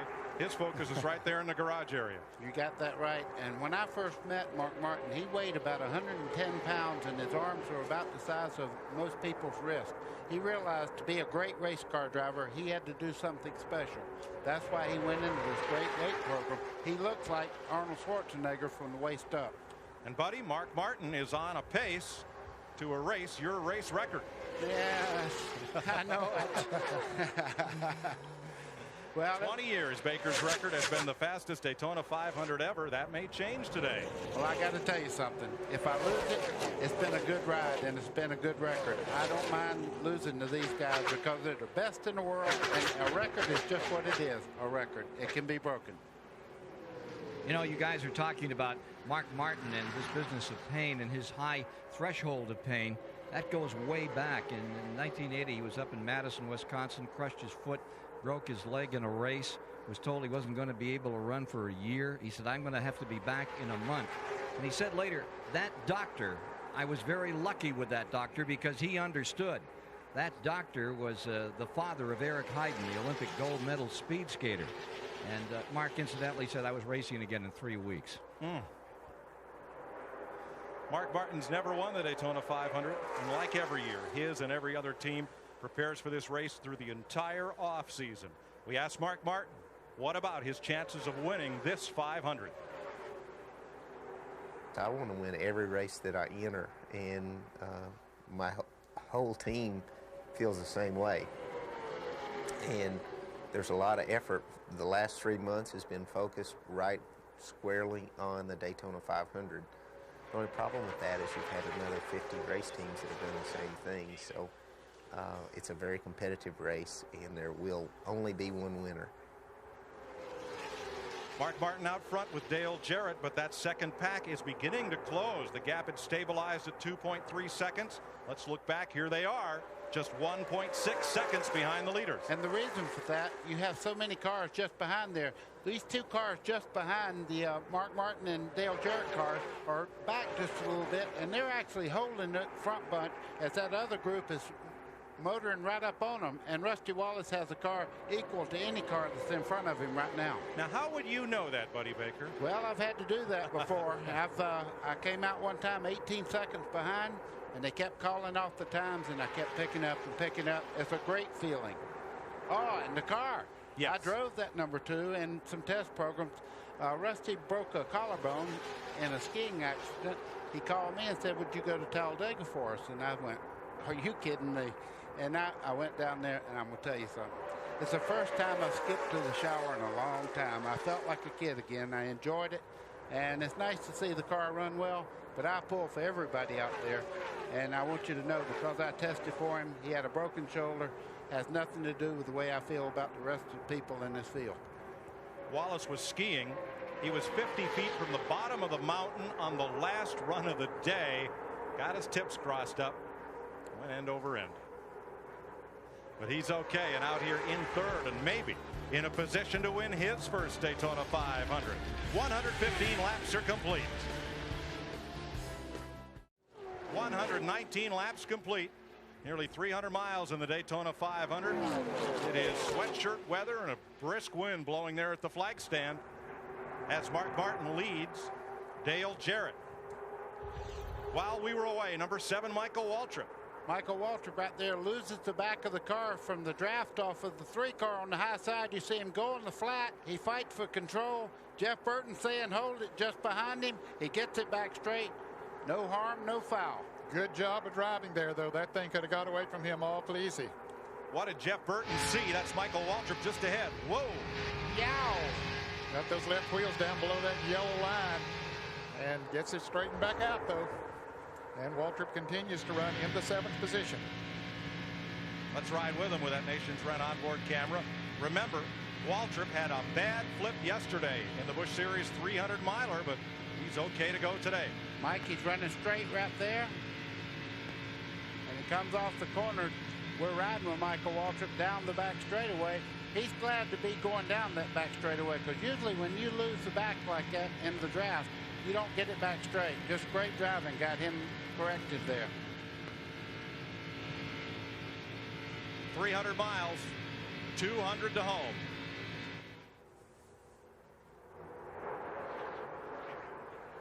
There's Earnhardt with the 99 of Jeff Burton. Can Earnhardt win an 8th Winston Cup championship? You know, I think he can. I think there's so many people, though, this year that feel that they have a chance to win the championship. It's going to be tougher than it has been in some of the years that he did win a championship. I think the competition level goes up a little bit every year. If you ask him, he'll tell you a silly question, but not exactly in those words. He feels he can do it. Boy, I'm telling you, some of these cars are a little scary to watch. Jeff Burton just lost the back of that car when he fell in behind the 3 car. It wiggled 2 or 3 times, so apparently the tires are getting pretty hot and they're wiggling around just a little more than usual. Dick Berggren. Jimmy Pennick is crew chief for Mark Martin, who's leading the race. We're well after the halfway point. You're in the lead. Now what? Well, now we got to watch our fuel mileage. We want to try to do this one more stop. We had to come in early because we had a cut tire, but we're looking at it pretty close here. We might be able to do it in one stop and stretch this run here. Okay, Mark has called for just a half-pound change in the tire when he does make that pit stop. To Ralph. Well, Todd Parrott just got done visiting over here with Robin Pemberton, crew chief for Rusty Wallace. Okay, Robin, what are you guys going to do now? Pit when it's time to pit. Unfortunately, we got a little bit off on the pit stop. 2/10 on pit road costs us that much time on the racetrack, you know. So we're going to pit somewhere between 145 and 150, and Mark's got to drop off. So the 88's going to be a little bit in trouble by himself for a little bit. So he's got a good car. We got to make all the right moves right now to capitalize on it. Phil Stevens. I'm with Kevin Hamlin once again, Dale Earnhardt's crew chief. Kevin, you tell me that these long green flag runs change the handling on the car. The car is better at the beginning of the run than the end of the run. Can you fix that?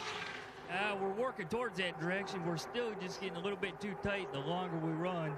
And in the next stop, we're going to make a couple adjustments to see if we can't help that. Richard Childress, the team owner, also on the headset. He's been talking to Dale throughout the day as well. These cars get about 7 miles to the gallon on the restrictor plate tracks, only 5 miles per gallon where they run them the engines unrestricted. You wouldn't settle for that in your family sedan, but then you don't commute to work at 190 miles an hour either. No, that's for sure. And these cars, they go forever on fuel, as you say. 124 laps complete. Mark Martin with Dale Jarrett in his draft, and Rusty Wallace now just 1 second back of the lead.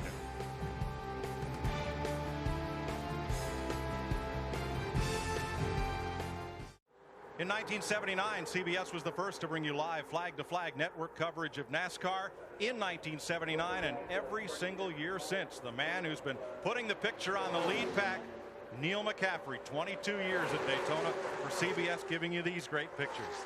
Thanks, Neil.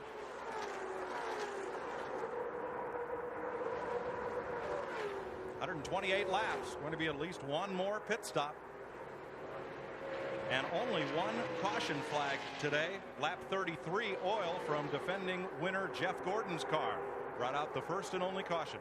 And I'm watching Rusty Wallace. He'll run these guys down, and all of a sudden he'll just take off. I think he's having some kind of problem. He had caught the lead pack twice. Now he sits 0.8 of a second back. Now 2 latch cars are in this front 4. Elliott Sadler 21 and Scott Pruitt. Let's have a look at the 12th place car. Excuse me, Ken Schrader is now in 13th position, and here's our wrenchhead.com telemetry on board Schrader's Pontiac. 185 there as he comes off the corner. 186, 87 as they go through the dog leg here in the front straightaway. 191, 92. But we saw. Do I hear 94? No, but we saw numbers 195 when they were on fresh tires. That was the point I was making. Normally, the front part of the straightaway here in the trial is the fastest part of the racetrack, and it's getting a little help today from a tailwind blowing from east to west. So that's really shooting them up there, going, and even after they've run this long on the tires. Pass at 6th place. Michael Waltrip and Tony Stewart go past Earnhardt. Go right by him down the back straightaway. These two guys are working together right now. Michael Waltrip was very lucky to be going on. Just a little while ago, he lost control of the car down in the corner, lost the back. Actually, the draft pulled him around, and he went down on the flat part of the racetrack, fought back straight. Now he's back on the go again. The Home Depot cam on board Tony Stewart. Running right in the tire tracks of Michael Waltrip. And that's a good sign for Tony Stewart. He's able to keep that car down low in the draft behind another car. That's usually when they take off and start pushing up the back, because the air off that front car starts to roll down the straightaway and pick the nose of the car up, making it try to go out to the outside of the wall. The two-time winner of the Daytona 500, Sterling Marlin, has just gone a lap down. Steve Park right now, he's going a lap down as they work the inside there. Steve is running in 27th position because that'll leave 26 cars on the lead lap. And let's update you on the $1 million bonus. The Winston Noble 5 program. Dale Jarrett, those cars with those Dayglow numbers on the roof and the front valence and the rear spoiler in Dayglow red are the Noble eligibles. Dale Jarrett right now in second. He and the lucky fans selected to pair up with him to win $1 million if he drives into victory lane. Dale Earnhardt is 8th. Ricky Rudd is 18th. Ward Burton is 9th. Kenny Wallace is 34th. They're the 5 eligible drivers. Yes, and Dale Jarrett has already won $1 million bonus in that plan that they have. And I know that guy sitting over in the infield that can win $1 million too. I bet he's jumping straight up and down. Got to be feeling pretty good right now, at least. Joe Nemechek off the pace. Caution has come out. There's Nemechek's Andy Petrie Chevrolet slow in the back straightaway. And this has to be a break for Mark Martin, because Mark had to be coming in before too long because he was off sequence. Now he'll get back on sequence with everyone else as we see Nemechek continue to come around the racetrack. And Ned, he is the reason for the caution flag. Fluid from his car noticed by the observers in those 76 balls around the racetrack at each corner. And NASCAR, in the interest of safety, brings out the second caution of the day. saw on the telemetry he'd shut the engine off. Some front end damage to his Chevrolet. A couple of cars got laps back there. Elliott Sadler and Scott Pruitt got back on the lead lap. Steve Park liked about a half a car length of getting his lap back. The problem's under the hood, and Nemechek has radioed in. He thinks the engine's blown up. That would make him only the second retiree from the race, joining Bobby Hamilton. We have this second yellow flag. Lap 133. And boy, this is a welcome yellow flag for a lot of drivers out there that would need to come into the pits, get some adjustments on those cars. But looking toward the end of the race, Ned, if they stop now, they'd still need one more pit stop. Yeah. 67 laps to go. You're right. On a pit stop, Fritos takes you inside the race to show you. There's the NASCAR official as the team changes right side tires. The jack man then moves around to the left side of the car. The tire changers are already there. Second can of fuel, you'll see at the top of the screen. All of this in only 9 seconds. There's that second can going in. All this action is continuous as the left side tires are changed. And in less time than you can get your credit card into the slot at your local gas station to pump your own fuel, 4 fresh tires and a tank of 76 racing gas. Mike, they have stopped Steve Park. He's waiting for he passed the guy that beat him back to the flag, so he's parked on the front straightaway. He's got to go behind the pace car now. There's a look at Park, who has to wait for the field so that he does not gain a lap on the rest of the cars. And here they come behind the Pontiac safety car. Look for pit road to be a feeding frenzy. Oh yeah, it's feeding time at the zoo here, and a lot of adjustments on these cars as they head down pit road. Now the pressure goes on the pit crews to try to get their driver out first. Top to bottom, leader Mark Martin, second place. Dale Jarrett, third place. Rusty Wallace come into their respective pit stalls. Dick Berggren. And Jimmy Fennick has just guided his driver down pit road, telling him exactly how far away he was. They are tearing the plastic off the windshield. That'll give him a clear view for the rest of this race. To Ralph Shaheen. 4 tires in fuel for both Rusty Wallace and Dale Jarrett. Rusty Wallace was pushing a little bit coming off of turn 4. A little slow on the left rear for Rusty Wallace. When they get it fixed, they'll make an air pressure adjustment to Rusty Wallace. Bill Stevens. Dale Earnhardt is in. Dale Earnhardt is out. They put 4 tires on the car and added more tape to the front of that car. Kevin Hamlin said they hope that'll give it a little bit more downforce and correct that aero push they've been experiencing.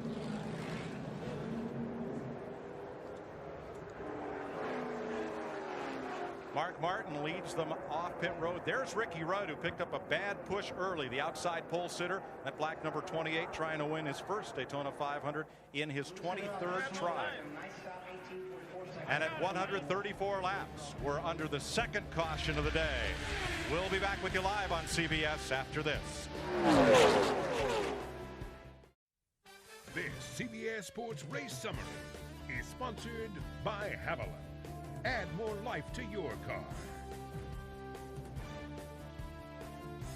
In the 42nd running of the Daytona 500 with 135 laps now complete, 337.5 miles.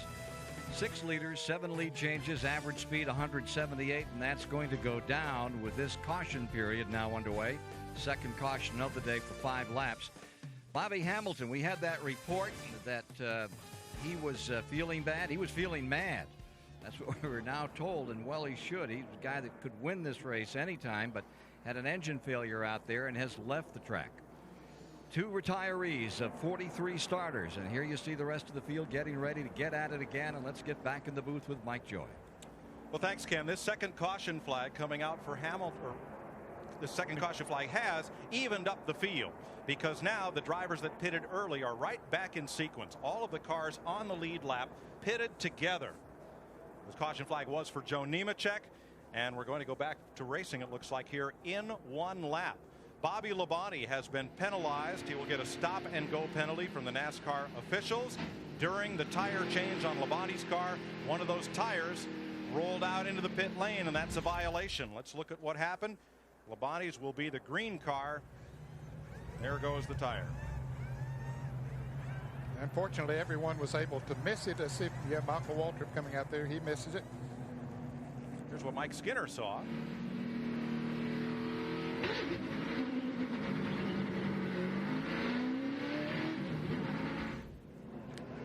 Labonte serves his penalty.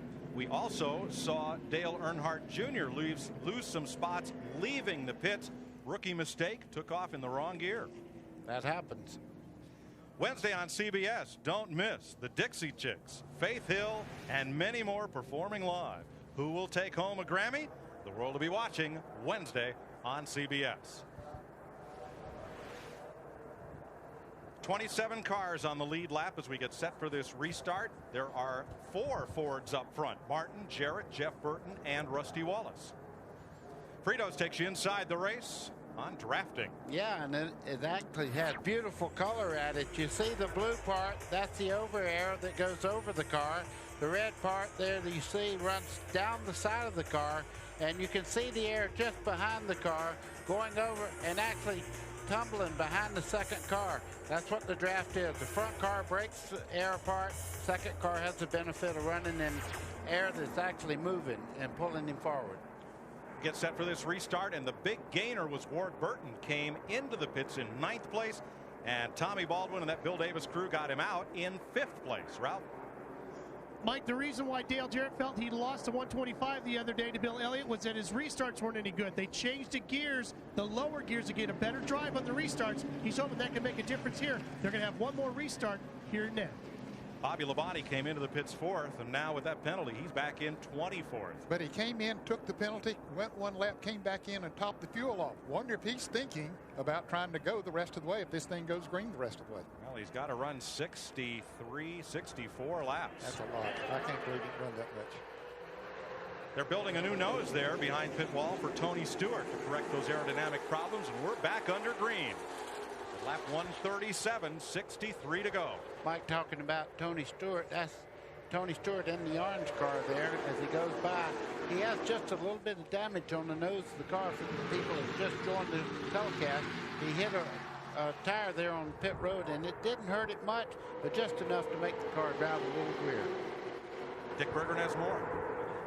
Well, Tony Stewart was in great shape before he pushed the nose in on that race car. The thing was just absolutely perfect. They don't dare, however, stop and try and change the nose on this thing. That would just simply take too long. So they're trying to adjust the car on pit stops in other ways to make up for it. But just in case they get an opportunity, they would like to put that new nose on, Mike.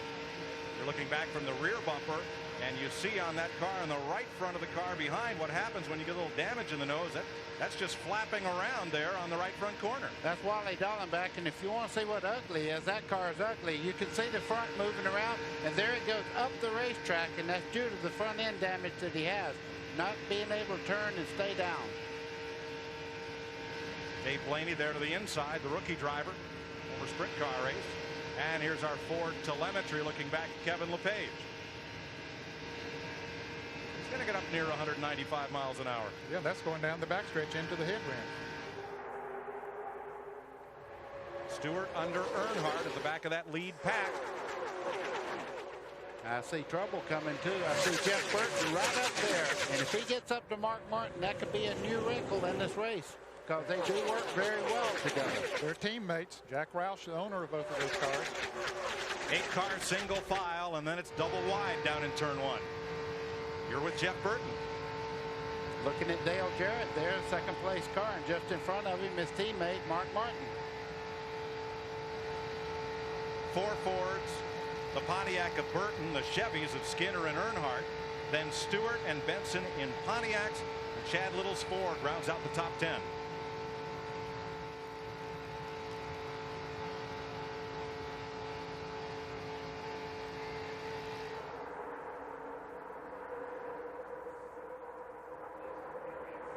Martin on point. And there's that lead single file draft. 8 of them. Back through Stewart. And Johnny Benson trying to break out and join that group. The white Pontiac. All these cars are on the lead lap. Right here in these 9 spots. Martin the leader, Jarrett, Jeff Burton, Rusty Wallace, and Ward Burton the top 5. Skinner, Earnhardt, Stewart, Benson, and Michael Waltrip the top 10. Little, Schrader, Andretti, Earnhardt Jr., and Elliott 15th. Then Rudd, Mayfield, Kenseth, Cope, and Pruitt 20th. The Labonte brothers, Terry and Bobby, Robbie Gordon, Elliott Sadler, and Kenny Irwin 25th. Jimmy Spencer and Robert Presley 27th, the last car on the lead lap. 1 lap down, Steve Park, Kevin LePage, Dave Blaney, and Stacy Compton. Sterling Marlin, Ed Barrier, Kyle Petty in his 19th try, Rick Mast and Kenny Wallace. Mike Bliss is 3 laps back, as is Darrell Waltrip, the '89 winner. Jeff Gordon had an oil leak early. He is 5 laps down. Jerry Nadeau spent 4 laps in the pits. He is 6 laps behind. Wally Dallenbach 15 laps down after repairing body damage. Only 2 cars out of the race, Joe Nemechek and Bobby Hamilton. 5 Fords pace this field right now. They're nose to tail. 5 Fords, and then comes the Pontiac before Burton.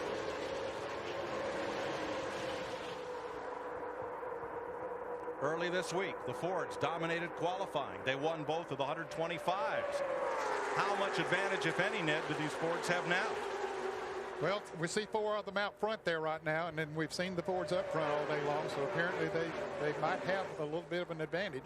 But you have to look at those race teams that have Ford race cars. Those drivers and teams are always up front, and but you know, normally you see Earnhardt running up front, and of course Gordon had his problems earlier, so that certainly hurt the Chevrolet's chances here today when he had his problems. But I believe the Fords might have a little bit of an advantage. Buddy, there's 58 laps to go, and the Fords have led all but 3 laps today. Yeah, but you touched on something, that the Pontiac and the Ford are basically the same car that they've worked on for several years now.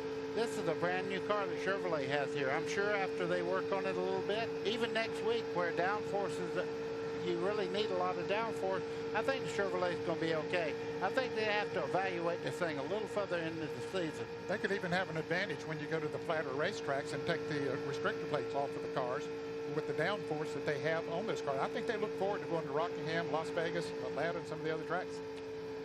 You're riding with Dale Earnhardt Jr. in 14th place, but you see right on pace with the race leader as Mark Martin tows them around in that big draft.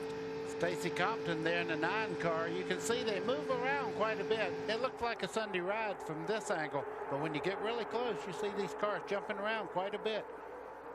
Well, it's Sunday, but what a thrill ride. Junior alongside John Andretti. Heavy racing back in the pack. Oh boy, and every time I see them get 3 wide like that, you know, you talk about a recipe for a wreck. When they're running 3 wide and the racetrack is starting to get slick now, they've got a lot of rubber out there, a lot of oil that's been put on the racing surface, and the cars start moving around. You see them 3 wide, it really makes you a little nervous. And here they go again. Probably the most frustrated driver in that second group is Bobby Labonte. Remember, he had to serve a penalty for a tire rolling across pit road. He restarted 18th. But Labonte is trying to come to the front. He's restarted 24th, and he's up to 15th, but he's trapped in that big clump of cars while driving a fast one. Dick? Well, Bill Elliott, who started on the outside of the front row, had gotten himself slid back earlier in the day. His crew says the car is just fine. All he needs is a little track position. But I guess everybody who's not first needs a little track position. True enough. 55 laps to go. Elliott up on the high side. Ralph Shaheen. Mike, Bobby Labonte had dropped down on pit road to top off fuel before this last restart. Jimmy Makar, his crew chief, radio back in and said, Bobby, you're still 1 lap shy of being able to go all the way. And he told him to try to save some fuel. He can do that by working the draft. Boy, that is stretching it. That's going a long way. But if there's one team that can do it, they are it. I didn't mean to interrupt. That looked like we saw a caution being made there. Dale Earnhardt Jr. was almost collected then. He moved over just a little bit, almost made contact to the car to the outside. There's Ricky Rudd coming up on the back bumper of our Circuit City Cam on board Bobby Labonte. Labonte's now climbed to 13th place after restarting 24th. He is in heavy traffic now, running side by side. That's Steve Park in the yellow car on the outside. Here comes Ricky Rudd right up on his back bumper. Said, I'll help you a little bit. Oh, I love that. That's what this racetrack's all about, working together, pushing a guy down the straightaway. You'll see 200 RPM gain when you push a guy like that. And on the straightaway, that's fair game. That's considered help, right? Well, I always used to beg them, come on, let's get going here and get away from these people. Our Texaco Haviland Cam with Ricky Rudd. Now in 15th position. Rudd started on the outside pole. after winning his Gatorade 125 here Thursday. 53 laps to go. CBS Sports coverage of the Daytona 500 continues after this message and a word from your local station. A look at the caution light controls in NASCAR control high above the start finish line. And the man with his finger on the button of NASCAR Racing is Senior VP Chief Operating Officer Mike Helton. I mentioned the NASCAR president Bill France Jr. was at the drivers meeting and looking good. Steve Park has a problem there. He's overheating. You can see the water pumping out of the right side of that car as he heads down in turn one. These people behind him have to be getting that on the windshield and going, don't do it, don't do it. Because when they do that, they're fixing to blow up. Ricky Rudd is the guy that's right behind him there right now. Has to be concerned because he's got to be, yeah, you can see he's getting the windshield. Starting to see it get moisture on his windshield, and sure enough. I know for whence I speak, believe me. I have looked up there and just almost have a heart attack when you see your windshield getting covered up like that. Now, you know Rudd's been calling to his spotter, get me low, get me down to the low lane away from him. But an opening just cleared in the bottom lane, and Ricky Rudd lost a couple of spots there. Steve Park, if they boil all the water out of that engine, is going to lose it. Well, he's definitely losing water right now. He may back out of that heavy traffic there and cool it down some and not get rid of all the water, but if he pumps it out, it'll blow up.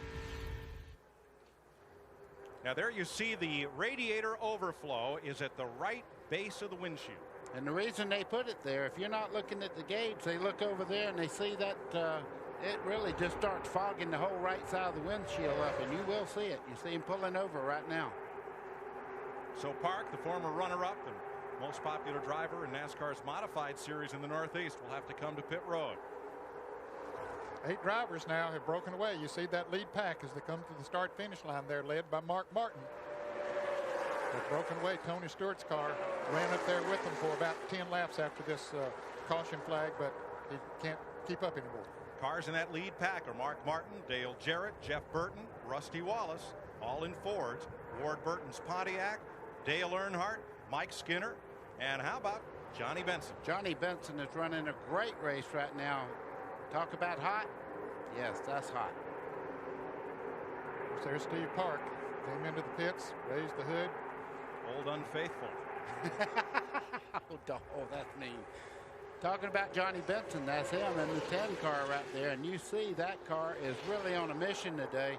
Johnny Benson had been written off pretty much, and he got in this car, and he has made a difference. He has, buddy. He came to Daytona without any writing on that car, just a plain white vanilla car. But with the qualifying run he had, his performance in the 125-mile qualifying race has got him sponsorship there from the Lycos people. We understand is for the year, so good for him. We used to call Benson the bespectacled ASA champ from Michigan, but he had that laser eye surgery over the offseason. No more glasses. So it's worked out great. Yes, and you know, he won the championship in Busch Grand National. He's a very talented race car driver, and from what Bobby Allison told me, his father was some kind of race car driver.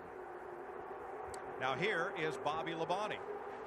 Labonte, remember, restarted back in the 20s, but he's come to 12th, and caution is out. I understand that John Andretti might have scraped the wall coming off of turn 2. He's still up here in this pack, but he does have, it looks like a little damage on the right side of his Pontiac. And this will certainly change the complexion of this race, because now, if everyone makes pit stops, they can go the distance. And I think it's going to be very critical as to who gets out front. You're exactly right, Ned. And we'll see which pit crews best earn their money right about now. Talk about pressure. Drivers have pressure. When they come on pit road, you want to talk about pressure. These guys, they perform and they perform well.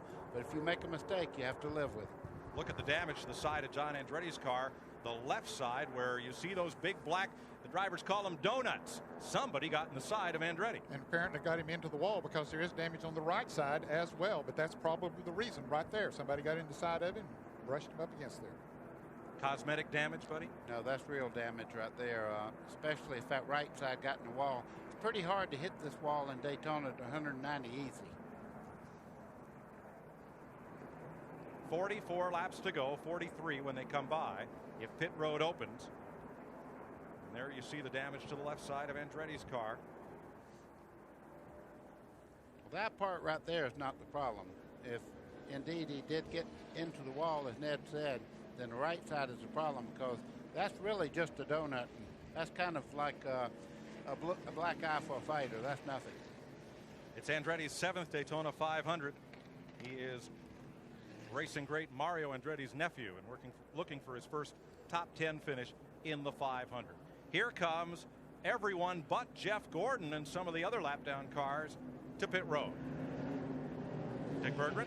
Here comes Mark Martin, your leader. They've just told him, whoa it on down. Mark Martin stops perfectly in his pit stall. Jackman Mike Arrett was hit last Sunday by Mark Martin. Flew over the hood of the car. He's back to work again today. To Ralph Shaheen. Barry Muse around to the left side of Dale Jarrett's car with one pump. Gets the car up in the air. 4 tires of fuel done. They're done with the 88. Rusty Wallace, 4 tires of fuel. He's away as well, Bill Stevens. You can feel the pressure down here on the number 99 crew of Jeff Burton. 4 tires, 2 cans of fuel, no adjustments to the car, and away he goes. Apparently some drivers only changed 2 tires because they beat those front runners out. Dale Earnhardt Jr. was one of them. And apparently someone has been hit. Looks like a member of Tony Stewart's crew is down. There's a tire across the grass again, came off of someone's car. We believe, again, that Tony Stewart has hit a tire, perhaps from the 18. Hit the tire and the crew member went down. So we'll update that situation for you. Dale Earnhardt Jr. was one of those who took just 2 tires and gained a lot of spots on pit road. We'll try to recap the others for you when we come back. 157 laps are complete in the Daytona 500. We're working the 3rd caution of the day for John Andretti, having a bounce to the wall, and we'll be right back. Well, we got a new leader. How about that, Ned? The 106th different driver to lead the Daytona 500 since the race began in 1959, Johnny Benson. And he did it by apparently just changing 2 tires. Dale Earnhardt Jr. came out in second place. Just took on 2 tires. Dale Earnhardt Jr. was way back in the pack there. He was fighting his way towards the front, but I'm telling you, come out in second. That's great. Dick? Well, we were talking about why we're having so many injuries on pit road, Mike. I think certainly part of it is the level of intensity down here. This is the Daytona 500, and everybody is absolutely pushing things to the limit. We are seeing 15, 16-second pit stops here, and when it goes that fast, just nothing can go wrong and have everything work out just fine on the other end. Lingerfeld has a potential leg injury. Other than that, he seems to be okay. He is left here on a gurney. He is moving around. We wish him well. Thanks, Dick. We have 41 laps to go in this 42nd running of the great race. The Daytona 500 live on CBS as it's been every year since 1979.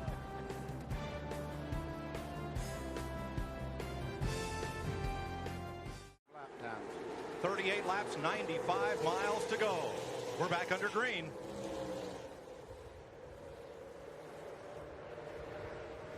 Jeff Gordon down on the inside. He is still 5 laps down. Had that problem with an oil leak early in the race. Well, Benson edged out ahead of the field just a bit. Here comes Elliott and Earnhardt Jr.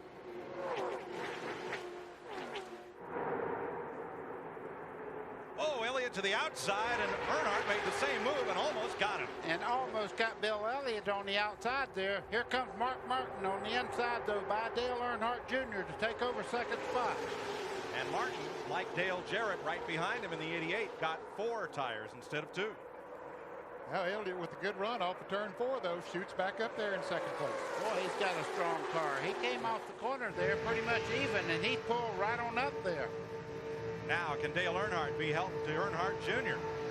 Well, down the straightaway, yes. In the corner, they have a little different line. I think Earnhardt Jr. right now has got to drive his own car. His dad's behind him right now. If he can get some help from him, it'd be great. But he's got to drive his own car. Dick Berggren. Well, one of the things that has happened here is some of the guys who took 2 tires not only got better advantage on the racetrack, their cars have gotten faster. Earnhardt Jr. is one of them. His car has been pushing, so 2 tires will loosen it up a little bit, and that's part of the reason he took just 2. And Buddy Baker, you are absolutely right. Jarrett and Mark Martin working together is a result of Todd Parrott coming down to Mark Martin's pit and saying, let's hook up, go to the front, and get this thing. Here they come. You see them from the Bud Cam on Earnhardt Jr.'s car, right side of your screen. Number 6 Martin, and right behind him, 88 Jarrett. They're running the low groove. That's where they chose to go after the restart of the race. And right now, the outside groove seems to be moving a little bit better. See Mark Martin there trying to get by Dale Earnhardt Jr. I think as they go along and the heat gets in the tires, you can see Mark Martin a little quicker in the corner there. Bill Elliott up there really working on the 10 car of Johnny Benson. Boy, Tony Stewart just ran a whole lap, 3 abreast, and here they come 3 wide off the corner in the middle of that pack. Oh, that's close, and Stewart finally finds a space in the high groove. Boy, just behind them, I tell you what, my hair's standing up. These guys are 3 wide as they head down towards turn 1. This is a real scramble. You're going to find out who has the great car now.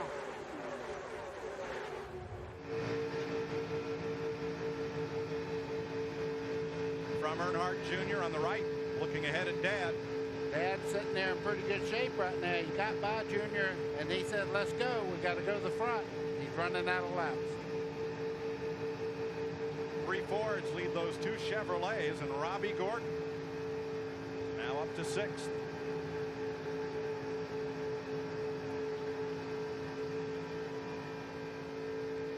Buddy, when you raced against your dad, the legendary Buck Baker, was he a help or a hindrance to you? Oh, he's always a help, but I will tell you this. If I had a better car and I didn't take it to the front, I had to hunt something to do next week because I didn't have a ride anymore. 8 cars now single file in front of the pack, which is still 2 wide all across turn 2. Robbie Gordon is one of those up there in the 8th, running in the 6th position. Now they start to fan out, try to get 2 abreast. Yeah, they're getting nervous right now. A lot of people are sitting there, and they know double wide won't work.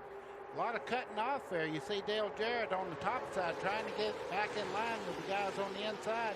Robbie Gordon almost got in the left rear corner of him in the center of the corner. Johnny Benson leads in a Pontiac. Last Pontiac winner was Mikhail Yarborough, carried our CBS race cam in 1983.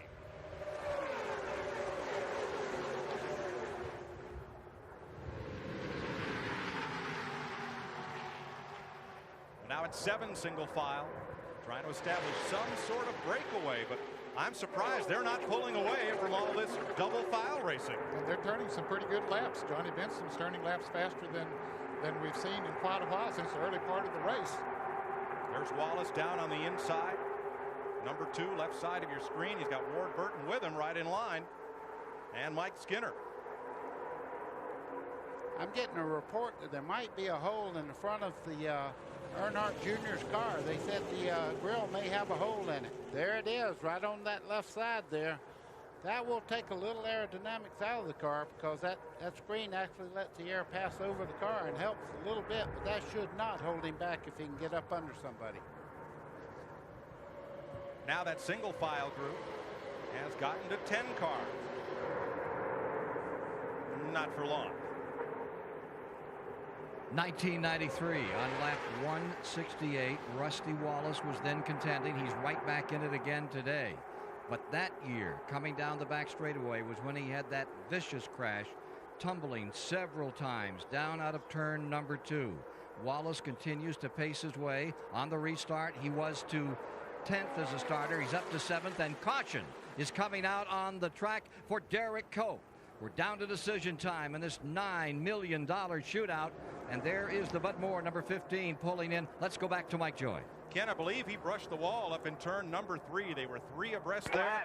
A little bit of smoke there from Cope's car as he pulls to the safety access road in the road course. Mike, the right side of that car was completely flat. He definitely got in the wall. You were correct.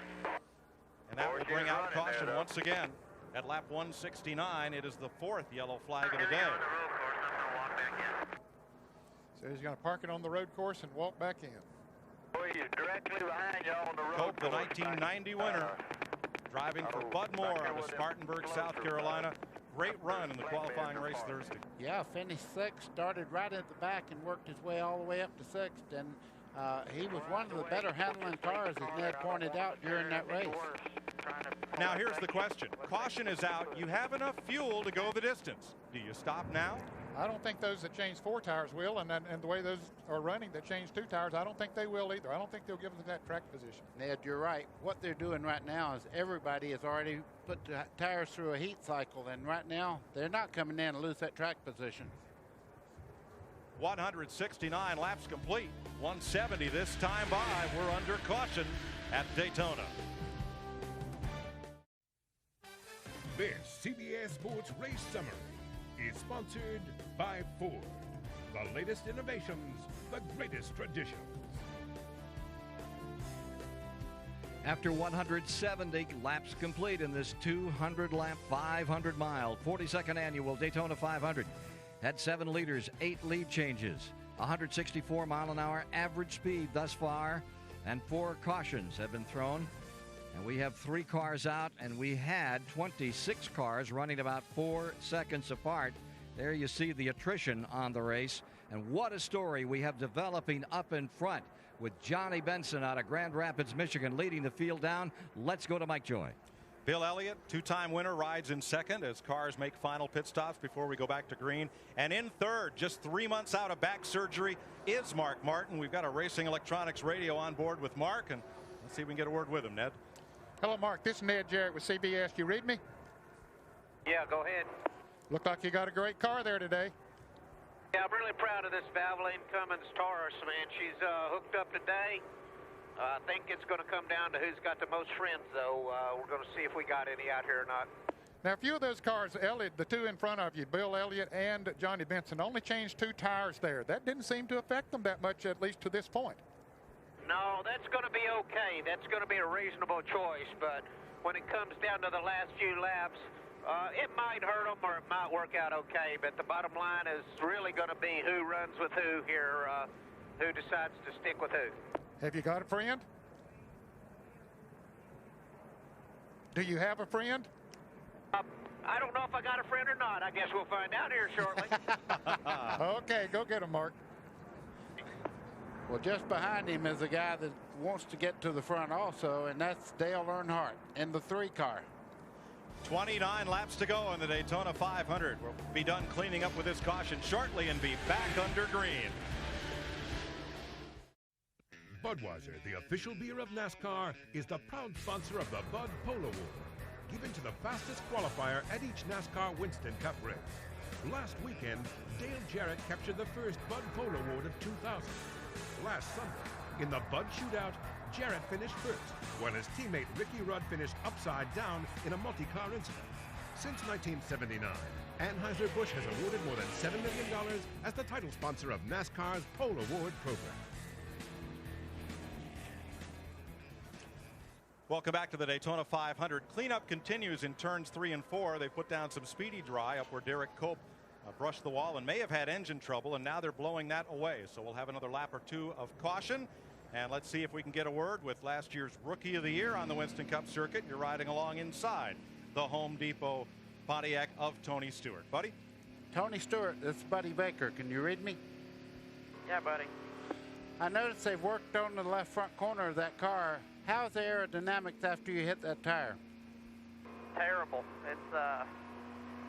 It's been one of those deals that we're trying to make up for aerodynamics by changing the mechanical balance of the car, and we're trying to free it up right now. But we're getting to the point almost to where you hurt the aero so much that you try to cripple it so much with mechanical balance that you finally end up going over the top and you get the car loose. So we came in that last time, fixed everything back, and hopefully this thing will be all right for the end now. Okay, for the people back home, what is the racetrack like right now? Is it pretty slick or is it in good shape? Well, it's hard for me to tell with the aero balance the way it is on my car, but it doesn't seem to be too bad. I think it changed in the first 50 laps, all it was going to change for the day. So, everybody's pretty much just fine-tuning off of, after the first 50 laps are over, we're all trying to figure out the balance for the rest of the race now. Okay, I'm going to let you go. Get after them. Do the best we can, bud. What other sport can you talk to the athletes as they compete? Our thanks today for aerial coverage to Goodyear and the crew of the blimp Stars and Stripes. Goodyear celebrating 75 years for its well-known airship fleet. When they come back around, they'll get the sign 1 to go, and we'll go back to green flag racing. Johnny Benson in the Pontiac. Pontiac hasn't won here since '83. Benson, second-generation driver from the Midwest, is in the lead with Bill Elliott, Mark Martin, and the Earnhardts, Dale and Dale Jr., 4th and 5th. Let's whip around pit road, first with Bill Stevens. I'm with James Ince, the crew chief for Johnny Benson. You're leading this race. It's not over yet. Now, have you talked to the Bill Elliott gang about running toward the finish line together? Well, naturally, we're getting close enough to the end of this thing. It's kind of every man for himself, but we made every deal that we can make. We feel like we got a pretty good race car. If we can get the lead here and get out a little bit, I think we'll be just fine. Remember, this crew got here without a sponsor here in Daytona until 10 o'clock last night when Lyco signed on for the rest of the season. To Ralph. Dale Jarrett got a lucky break earlier today. This is a tire that was on the car. See the puncture? They didn't even know they had a tire going down until they got the car off the car and were able to check it. They asked Dale, did you feel that? He said, no, I didn't. Very lucky break there. Dick Berggren. Dale Jarrett and Jeff Burton have made a deal. When they get the green flag, those two cars are going to go upstairs. If they make some time, get further forward, Mark Martin is going to be told by his crew chief just about the time they're about to pass him, at which point Mark's going to go upstairs and block him. We'll see if that works out, Mike. You expect to see Monty Hall patrolling pit road. Let's make a deal. Here's Derek Cope heading down. They call it the super stretch, the back stretch at Daytona, and into turn 3, the black car. And you see some smoke coming from the car, so apparently the engine let go as he went into the turn. Let's see if he gets up into the wall. Everybody else slowing down there behind him. Ned, I think what he did was to get out of everybody's way. He just went up and barely brushed the wall, but you were right. He did blow a motor entering turn 3. Ricky Rudd in his 23rd attempt is currently 20th. Rusty Wallace in his 18th try to win the 500 right now is 8th. Mark Martin, 16 Daytona 500s, and he's sitting in 3rd. Michael Waltrip 12th. Kenny Schrader, Terry Labonte, Kyle Petty. Martin is in the best shape to try to break that long stretch for him of 16 tries to win the 500. Mike, we need to update John Andretti. A while back we mentioned that he might have scraped the wall over in turn 2, but he's still on the lead lap. He's been back into the pit during this caution, making repairs on his Pontiac. He's back in 25th position, but still on the lead lap. The cars in the outside lane, 26 of them are on the lead lap, and they're led by Johnny Benson, Bill Elliott, and Mark Martin as they come down to take the green flag. 25 laps to go.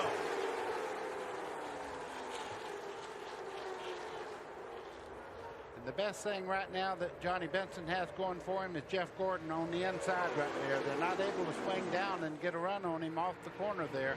As they head down towards the back straightaway, you can see Benson's holding them side by side. All week long, Benson's Pontiac has been better out front than when it's been behind other cars. I know one thing, he's making a statement whether he wins this race or not. You know, last year he was pretty well wrote off as not being that competitive on Major Speedway, but buddy, he's making a statement today. Benson was dropped from the Jack Roush multi-car team after last season. As from Dale Earnhardt, we look back at the Busch Series champion and Winston Cup rookie Earnhardt Jr.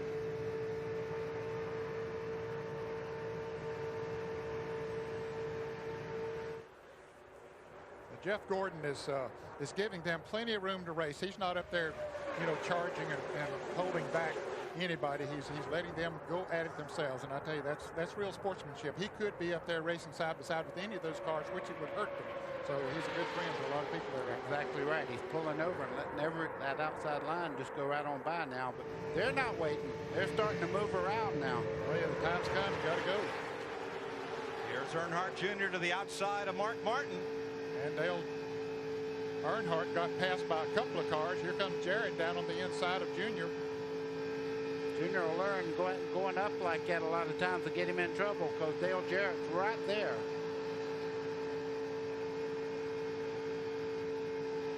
Jarrett forges ahead to 4th place. Two-time winner and fastest qualifier. And defending Winston Cup champion Dale Jarrett. It's going to be interesting when he gets to Mark Martin, the 6th car just in front of him. Dale Jarrett's really turned it up one notch. And here comes Rusty Wallace also making a charge towards the front. Roy Burton is making a charge there down on the inside in the 22 car. Now remember, in case you've forgotten, fans are just tuned in, those two cars in front, Johnny Benson in the white car and Bill Elliott in 2nd place, only changed 2 tires during their last pit stop. How much of an effect that'll have, I don't know. We'll see, because the other cars behind them changed 4 tires. Well, if I was playing poker with Mark Martin just a second ago, I think he had a pretty good hand because he said, you know, a few laps to go. If I have a friend, I think I have the car. Single file, the front six have peeled off from the pack. Benson, Elliott, Martin, Jarrett, Jeff Burton, and Rusty Wallace. Robbie Gordon, number 13 there. And our Ford telemetry on board as he passes 93, rookie Dave Blaney. Well, he didn't hesitate to pull right up in the middle there, that three-car situation, did he? Robbie Gordon go bear hunting with a switch. He's not afraid of anything. I've watched him in the past. If there's a needle, he'll drive through the eye. Here's Martin trying to make a move on Elliott down on the inside as they come to the start-finish line. He brings Jarrett right along with him. Oh, Bill Elliott's going to get clothesline. He is hung out to dry from that lead draft. Yeah, and he's on the high side, and here comes Rusty Wallace also to put him a few more spots back. 6 cars in that lead draft. Bill's going to wind up in 6th place after running second just a little bit ago. Well, now he's got to run coming down the backstretch, depending on, and it looks like he is going to pick up the draft and move back in the 5th place. He gets shuffled back, and so is anybody else who steps out of line. Yeah. But look at Mark Martin. He's right up on the back bumper of Johnny Benson. He wants to make a similar move on him coming off of turn 4. Can he do it? Let's see. Benson holds her right down to the inside, so no place there for Martin to make a move. They were awful close to that outside wall. You could see the dust falling as they come off turn 4. Johnny Benson, your leader, trying to be the 6th driver to score their first Winston Cup win in the Daytona 500, joining Tiny Lund, Mario Andretti, Pete Hamilton, Derek Cope, and Sterling Marlin. We'll be back after these messages and a word from your local station.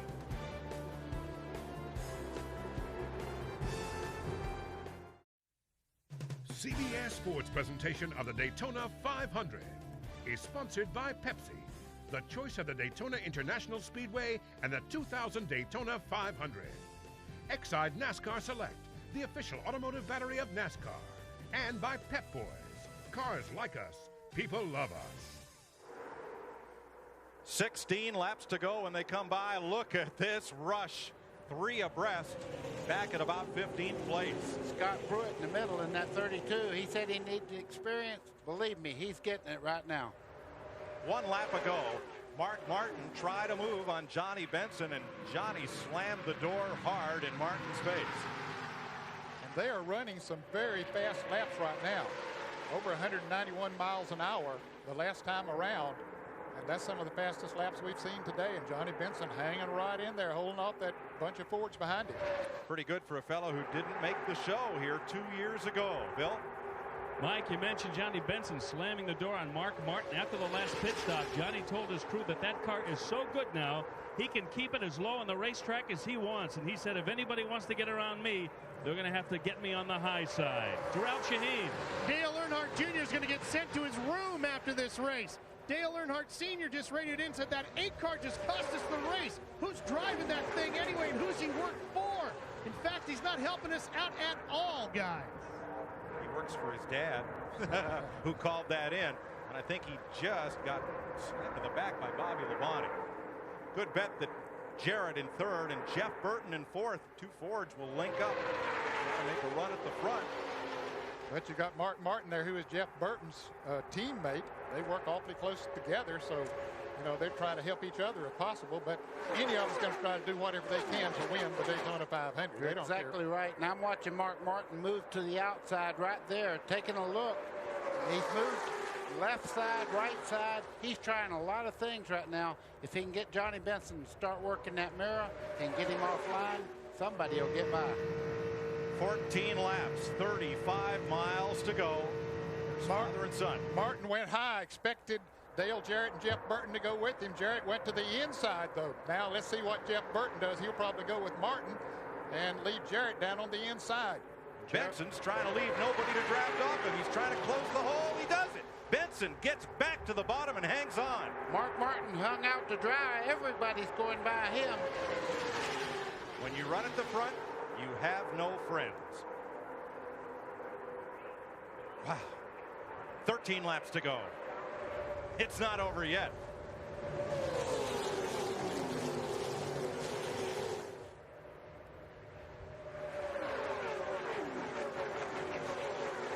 Johnny Benson right now, right on the bottom of the racetrack, and he better run that mirror right now because he has a lightning bolt just behind him. Dale Jarrett in the 88 is flying, and he has somebody that's been working with him all day, Jeff Burton, right behind him. Now, I don't just mean Mark Martin has no friends. Anybody who runs at the front of this pack is going to have no friends. Dick? I'm with Jimmy Fennick. Jimmy, it looked real tough back there. Just clothesline to the back of that draft. Now what can you do? We just got to hang on and see if we can get caught back up. I guess you don't get no friends out there, you know, not even in the Ford camp. No, you sure don't. To Ralph. We're with Todd Parrott here, who's on the radio to his driver. Todd, how are you going to get Johnny Benson? I don't know. You have to ask Dale. He's the one driving. I'm sure he's been here a lot. Just see what happens. He's ready to go. Don't nobody know what's going to happen. They're going to leave it up to the driver, Mike. Benson may get a little help as Earnhardt Jr. runs Michael Waltrip down to the yellow line. Here comes that green car of Bobby Labonte. Labonte's picked up Mark Martin's draft, and Bobby Labonte's coming back to the front. He is sad. He was penalized not long ago, had to go to the back of the field and got a splash of gas and went back out there, and he is flying now. We have seen him make some late race charges here at Daytona. He's making one of them right now. 7th place, Labonte. Here's Michael Waltrip, our nation's rent cam. He's in the thick of this battle. 11 laps to go. Jarrett is trying to become the 4th driver to win 3 or more Daytona 500s. Richard Petty, Cale Yarborough, Bobby Allison. And how about Johnny Benson? And how about Bill Elliott? He has been strong since he unloaded that car here in Daytona. He might be the sleeping giant in that first 5. 5 cars beginning to pull away. Rusty Wallace in the 5th position. Benson holding her right down on the bottom of that racetrack. Now, that's impressive when he only changed 2 tires on that last stop. And what's impressive about that is he can stay down there and he can use a lot of racetrack because he is the leader. It's his racetrack to protect the lead. He has cut a couple of cars off, but it's going to get tougher to do that as they get down to the last 5 laps or so. He cut a couple off, wouldn't you, if you were leading the Daytona 500 with 10 to go? Let me tell you, I do it in 5 laps into the race, so it didn't matter. I mean, if you're leading and you want, that's the safest place on the racetrack is out front. 5 months ago, Johnny Benson was looking for a ride for the 2000 season, and now he's 9.5 laps from winning the Daytona 500. But that is such a long time, and so much can happen. And I'm noticing the back of that 10 car dancing just a little bit in the center part of the corner. Would that be a sign maybe that those left side tires might be giving up a little bit, buddy? Well, he's got a lot of laps on it, and right now I did notice that car. If anything, though, he does not have a push, so that has been a problem all the way through the whole race. His car's pushing. He's starting to hang the back out. You see him dance right there. You're riding with Dale Jarrett. Wally Dallenbach is just taking his car to the garage, joining Derek Cope, Joe Nemechek, and Bobby Hamilton. Mike, no matter whether Johnny Benson wins or not, he's wrote a piece of history here. He's worked very, very hard. He's leading the Daytona 500. He's the man to beat right now. Let's talk numbers. The first time a car numbered 10 ever won at Daytona in a Winston Cup race, 1985. Greg Sachs won the July 400 miler. Oh, trouble! Off turn 4, Michael Waltrip goes spinning in front of the pack, and here they come. 4 cars spinning. John Andretti, Kenny Wallace. 9 car, Stacy Compton goes down pit road. Elliott Sadler gets caught up in it. Now they'll race back to the flag. And, you know, I think they'll get this cleaned up before the race is over. They'll get it restarted, but you want to be in front when you restart because you won't have many laps to go. So they're going to race right back to the flag. That's right, Ned. The leaders have not taken the caution flag. The accident happened behind them. Here comes Benson up in turn number 3. Jarrett a car length behind him. Wallace trying to gain some ground. That's Burton in 3rd. And then Bill Elliott. Wallace trying to gain on them. And here they come to the flag for the caution flag with 8 laps to go. Benson holds them at bay. And we'll have to see if we can clear the debris and get this race restarted. And Elliott Sadler is sitting right in the grass at the start-finish line down here with the nose caved in on that car. They need to get out there and get that car out of the way. Too bad for him, though. That was a wreck he had nothing to do with. I was kind of looking at that wreck when it happened. Looked like Earnhardt might have got into, well, we'll wait and see the replay. I don't guess. Damage to Kenny Wallace, one of the Winston Noble 5 bonus cars. And Sadler, the second-year driver from Virginia, trying to get his car into gear and back to the pits. Not going to happen. He takes the helmet off. And the 50th anniversary season for the Wood brothers of Stewart, Virginia, who've won this race 4 times, ends. Chad Little has spun under the caution here. A lot of damage to the front of that car. And Ed Barrier pulls away where Chad Little is. There's Elliott Sadler. He's okay. Car is not. Boy, I guarantee you right now, Johnny Benson's heart's beating harder than any car around here today. I guarantee you. I've been in this position. You know it's probably going to be a drag race to the finish. And you're going, okay, all I have to do, and if anybody remembers Jeff Gordon missing the shift on the start, he had dominated the race in Pocono and come down to the last little bit of the race, missed the shift. So it's never won just because you're out front. Now, one thing, this will be a single file restart. We're under 10 laps to go, so you won't have lap cars to contend with up there. Now, this caution could have helped Johnny Benson there because his tires, we were noticing his cars begin to wiggle a little bit. Those tires will get cooled off. He might be able to hold them off. Let's go to the pits and Dick Berggren. I'm with Elliott Sadler. You okay?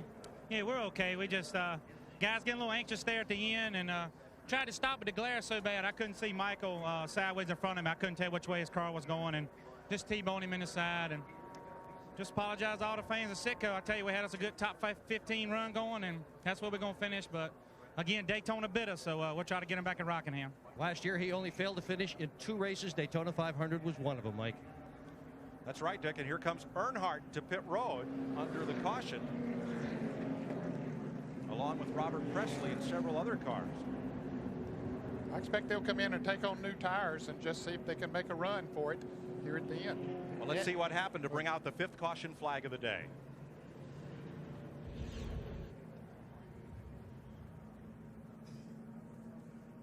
Michael Waltrip at the front of that group, the black and yellow car, down low.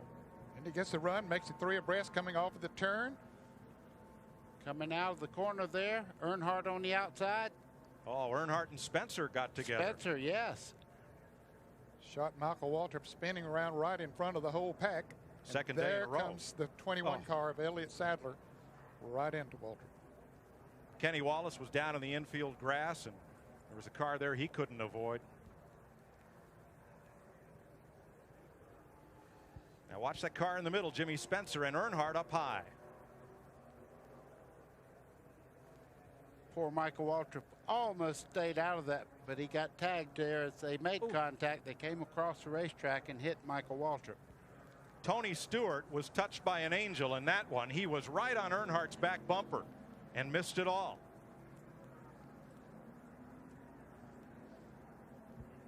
Well, let's ride with Michael Waltrip.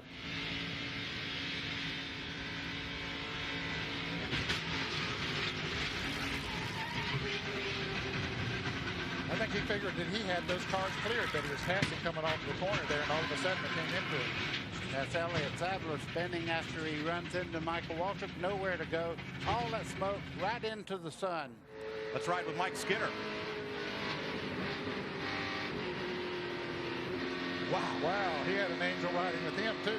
And that's what you can see. That's a great shot. Michael Waltrip.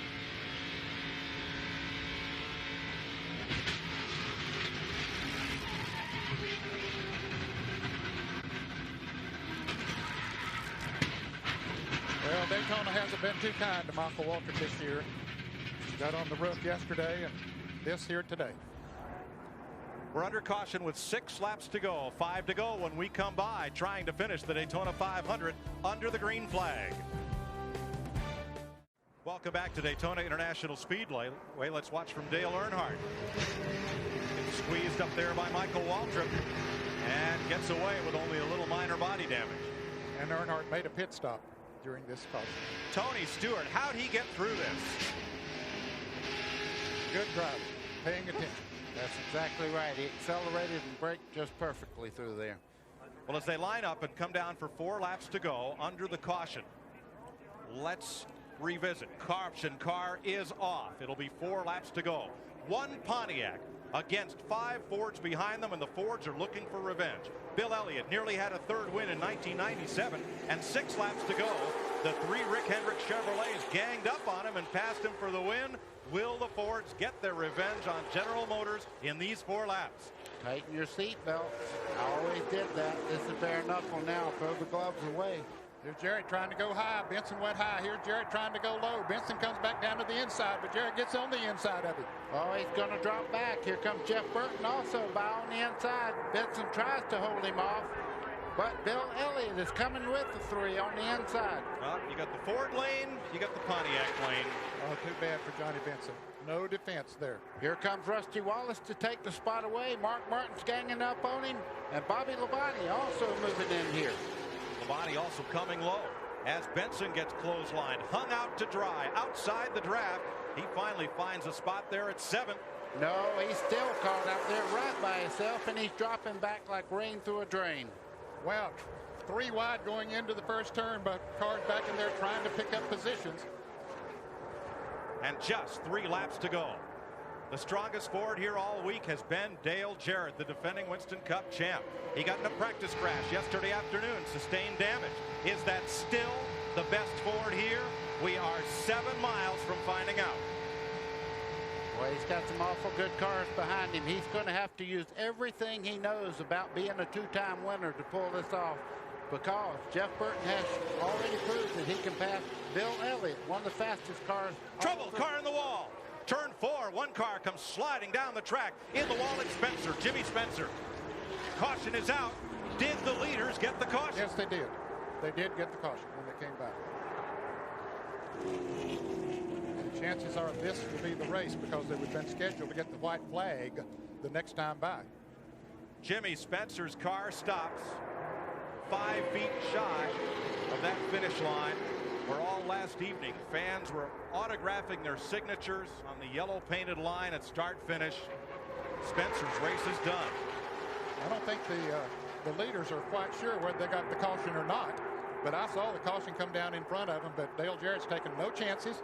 And Ned, in the glare, Spencer's car is going to be hard to see against the wall. All the spotters on the radios to their drivers, stay low. And here they come. Jarrett gets the white and the yellow flag, and Dale Jarrett is going to win the Daytona 500 for the 3rd time. And up there, Melissa Brown from Pennsylvania is also a $1 million winner, thanks to the Winston No Bull 5 bonus program. Oh, Ned, that ride home's going to be sweet, isn't it? Yes, it will.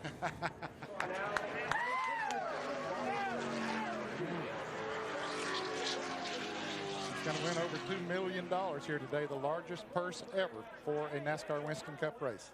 And Dale Jarrett's crew, new this year, the tire changers and Jack Bennett tire carriers.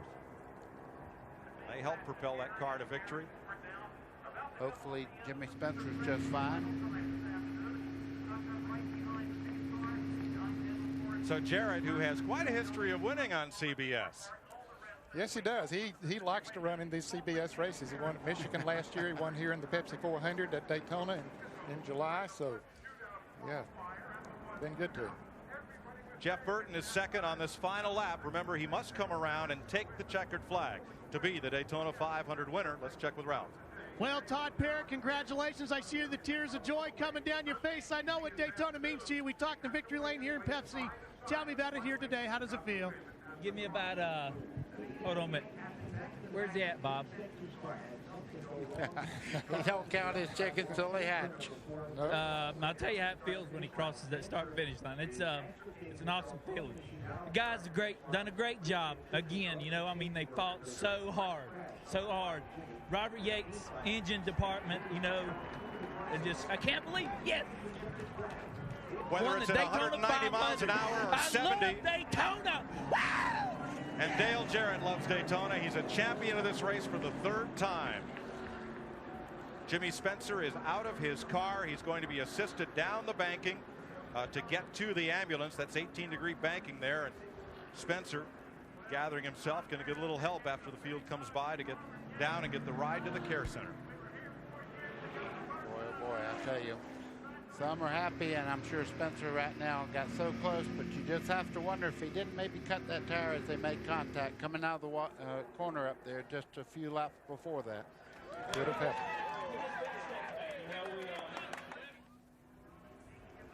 Spencer, former champion in NASCAR's modified division, and one real tough customer. He'll be a Rockingham next week. You know, I'm just thinking what has to be going through Dale Jarrett's mind right now. 3 times the biggest race that we run. Look at Earnhardt. Comes up to give him a donut on the side of that car. That's tradition there. Yep. He hits everybody that beats him. I'm glad Dale pulled his arm back in when Earnhardt came up there. Ned, 2 weeks ago, you and Dale and your other son Glenn played at Augusta, home of the Masters. And in high school, you wanted your younger son Dale to be a golfer, not a racer.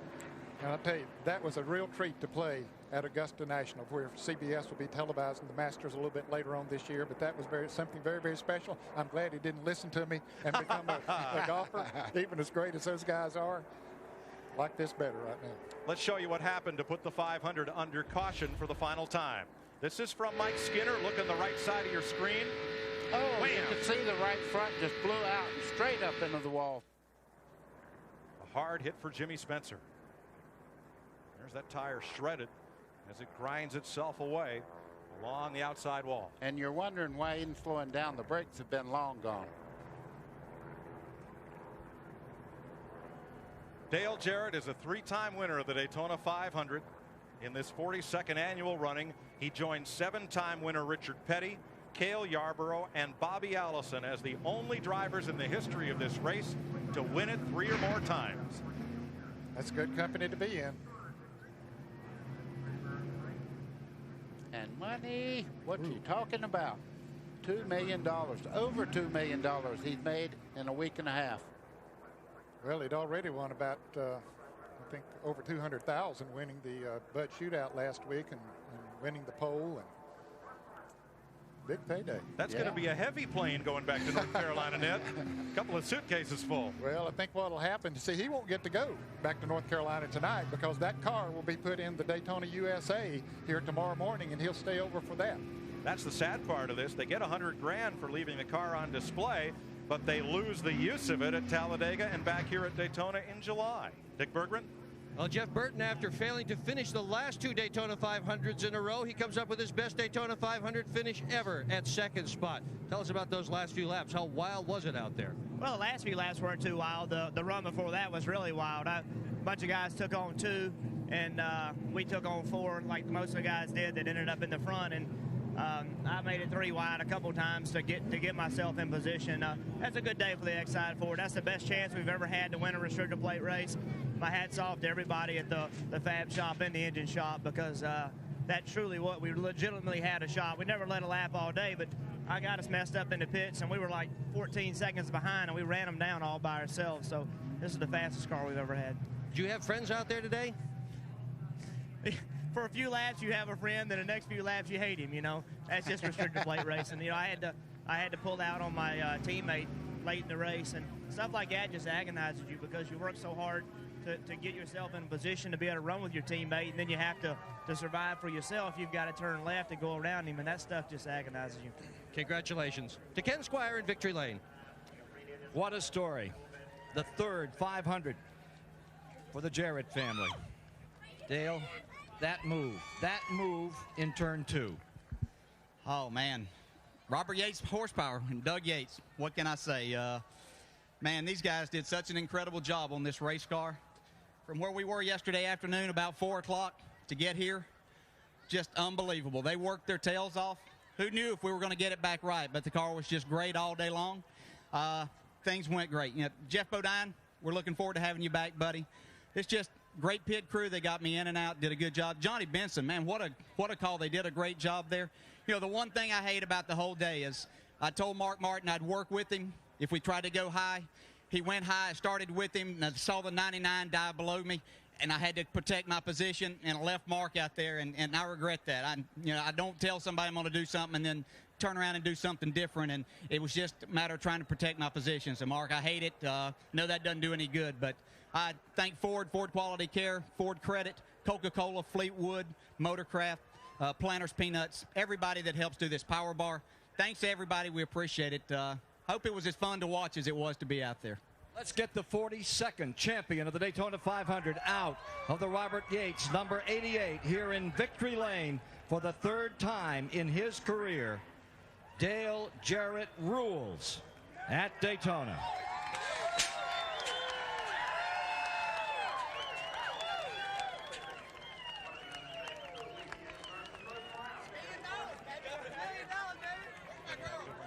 Well, Johnny, that was a tremendous run at the end of the race there. Tell me about when they made the pass on you. Did you give them everything you had?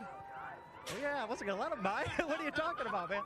Dale Jarrett, awesome, great job. And it was just, it was just one of those deals that we couldn't, I couldn't stay there, and I knew the Fords are going to gang up on us. The Fords have been really good all weekend, but I'm proud of these guys in this Pontiac. I mean, we got a sponsor who likes us for the year. If we'd have wrecked on that deal, I'm still way proud of these guys. So I tell you what, I wish we would have won it. I wish I hated that yellow, but that's just how it falls. For Johnny Benson, a 12th place finish, Dick Berger. It's been a tough year or two for Bill Elliott. Is third a good day for you? Third's fantastic. I think after the year we had, we come down here, we qualified third, we won our 125, we come home third today. Especially there, the middle part of the race, we got a little bit behind. The car got tight behind other cars. We kept adjusting. Kept working on the car here and there, and finally got it really good at the end. But still, depending on who helped you, depending on if anybody was going to make a move on DJ or Dot. I knew when we hung the 10 car out there, he was done, and, they hung me out there, and I was able to get back in line just a little bit ahead of Rusty there without losing too many spots. And, I finally got my car where I could run the corner wide open because it looked like a lot of the guys got really tight and had to run up a racetrack, and that's what happened to me there middle part of the race. Good run. To Mike Joy. Jarrett and Elliott are the only two former winners to finish in the top 10, which included one rookie driver. We'll be back with the results and the presentation of the Harley Earl Trophy when we return to Daytona. And welcome back to Daytona, where we're ready for the presentation of the Harley Earl Award, emblematic of victory in the Daytona 500, and the president of the Daytona International Speedway, John Graham, to make this award. Dale, total domination early, great driving late. We're going to take your number 88 car, put it in Daytona, USA for fans to see throughout the next year. But to you, sir, a U.S. Motorsports record $2,200,000 payday. Your name inscribed for the third time on the permanent Harley J. Earl Trophy, also in Daytona, USA, symbolic of the champion of the Daytona 500 and this replica of the Harley J. Earl Trophy. Well, there it is. That's what it's all about. Dale, 1 day ago, a broken nose, busted body panels, broken rear bumper. Who would have expected that less than 24 hours later, this great crew would have put it back together for you? Just incredible. The people that we have working in this organization, that's why we were able to win a championship last year and come out here this morning. They had limited time, limited resources to get everything done that they needed to do. And Todd Parrish, just the best in this business at Arrow. He could look at it, know what we needed, and these fabricators that we had did just a fantastic job. Pit crew did a great job in there all day long. But, man, what an engine. I mean, that's what did it for me on that restart. Just wound that baby up, and Johnny Benson did a great job. But thanks to Jeff Burton for a little push there, got us out in front, and this is just an incredible feeling to have my family here and everybody involved. This is just great. Would have never dreamed coming into this sport that could win 3 of these Daytona 500s, but when you have good race cars and good people, those kind of things happen. You neglected to mention the driver of number 88. Most of us think he did a pretty good job as well. Congratulations. Thank you, and just want to thank the Lord for a safe race. Looked like everybody got through okay, and again, our prayers are with Jeffrey Bodine to get well soon and get back here with us. That's the story in Victory Lane of the Harley Earl Award, and we'll be back with more from Daytona in a moment. CBS Sports presentation of the Daytona 500 is sponsored by Brewery Fresh Budweiser, official beer of NASCAR. Hey, race fans, this Bud's for you. www.wrenchhead.com. Parts online all the time. And by Ford F-Series. The best-selling trucks are built Ford tough.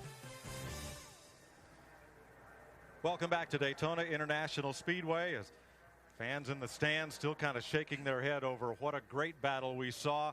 5 Fords in the front 5, but Fords have only won 3 of the last 13 500s, and they were all Robert Yates Fords, Davey Allison and twice Dale Jarrett. Well, that's interesting.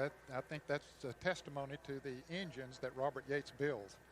Buddy Baker, your speed record stayed intact, but it was in jeopardy for a while. I'm telling you, they had it beat, and then they had some cautions, unfortunately. I would have rather lost my record than have wrecks on the racetrack, but everybody walked away, and that's the important part. One rookie in the top 10. There he is, Matt Kenseth. What a comer. Yesterday's winner in the 300. He finished 10th today. Outside pole sitter Rudd back in 15th. Rookie Scott Pruitt. Robbie Gordon there. Dale Earnhardt back at 21st, but on the lead lap. As we look down through the unofficial results of this 42nd 500. Well, Jeff Gordon's had problems early, but came back out and managed a finish at least. Bobby Hamilton, the last driver. Wow. Let's have a look at the Winston Cup points, because this is just the start of the season. They head next week for Rockingham, North Carolina, and Dale Jarrett gets 175 points plus 5 for leading a lap. He led the most laps. He gets another 5, so he'll have a 15-point margin over Jeff Burton and Bill Elliott as we go to the North Carolina Motor Speedway 1 week from today. It has been so great to see this speed week and just see the anticipation and the tension unfold. Could the Chevys run with the Fords? Could the Pontiacs run with the Fords? Could anybody run with DJ? What I'm thinking about, last year, DJ turned over in turn 3 there. Had a miserable finish. Came back and won the championship. What a difference a year makes. Well, the Fords were strong, no doubt about it. I think they had a little bit of an advantage, especially those that had Robert Yates engines in them. Although Ricky Rudd didn't perform as well as we thought he was, as we thought he would. I don't think his car handled the way that he needed for it to. Rudd picked up a push. What a way to begin a title defense. As Buddy said, last year's 500 was the only race in which Dale Jarrett did not finish. He was running at the checker for everyone the rest of the season and won the Winston Cup. And now he starts that title defense on top. I like that. So says a proud father. And now to the man who brought CBS Sports on the air with the first live flag-to-flag coverage of NASCAR racing back in 1979, Ken Squire. Well, thank you, Mike. And so we finish the first race of the new millennium. The biggest question throughout Speed Weeks to me has not been who was going to win this race or what car was going to end up in victory lane, but did you ever think this race would be this big? And my answer is, of course it would. In 1965, when this snowbird first flew south to Daytona, Bill France Sr., organizer of NASCAR and the builder of this beautiful racing facility, told me, come the year 2000, this sport will be major league, right up there with baseball and football. France Sr. sure hit it right on the nose. And since 1979, CBS has been proud to be a part of this Daytona 500 and the growth of NASCAR. For everyone here at CBS who for 22 years have brought you this American racing classic, brought it into your homes with a sense of dignity and dedication, love and respect, thank you for being part of it. After all, it is the great American race.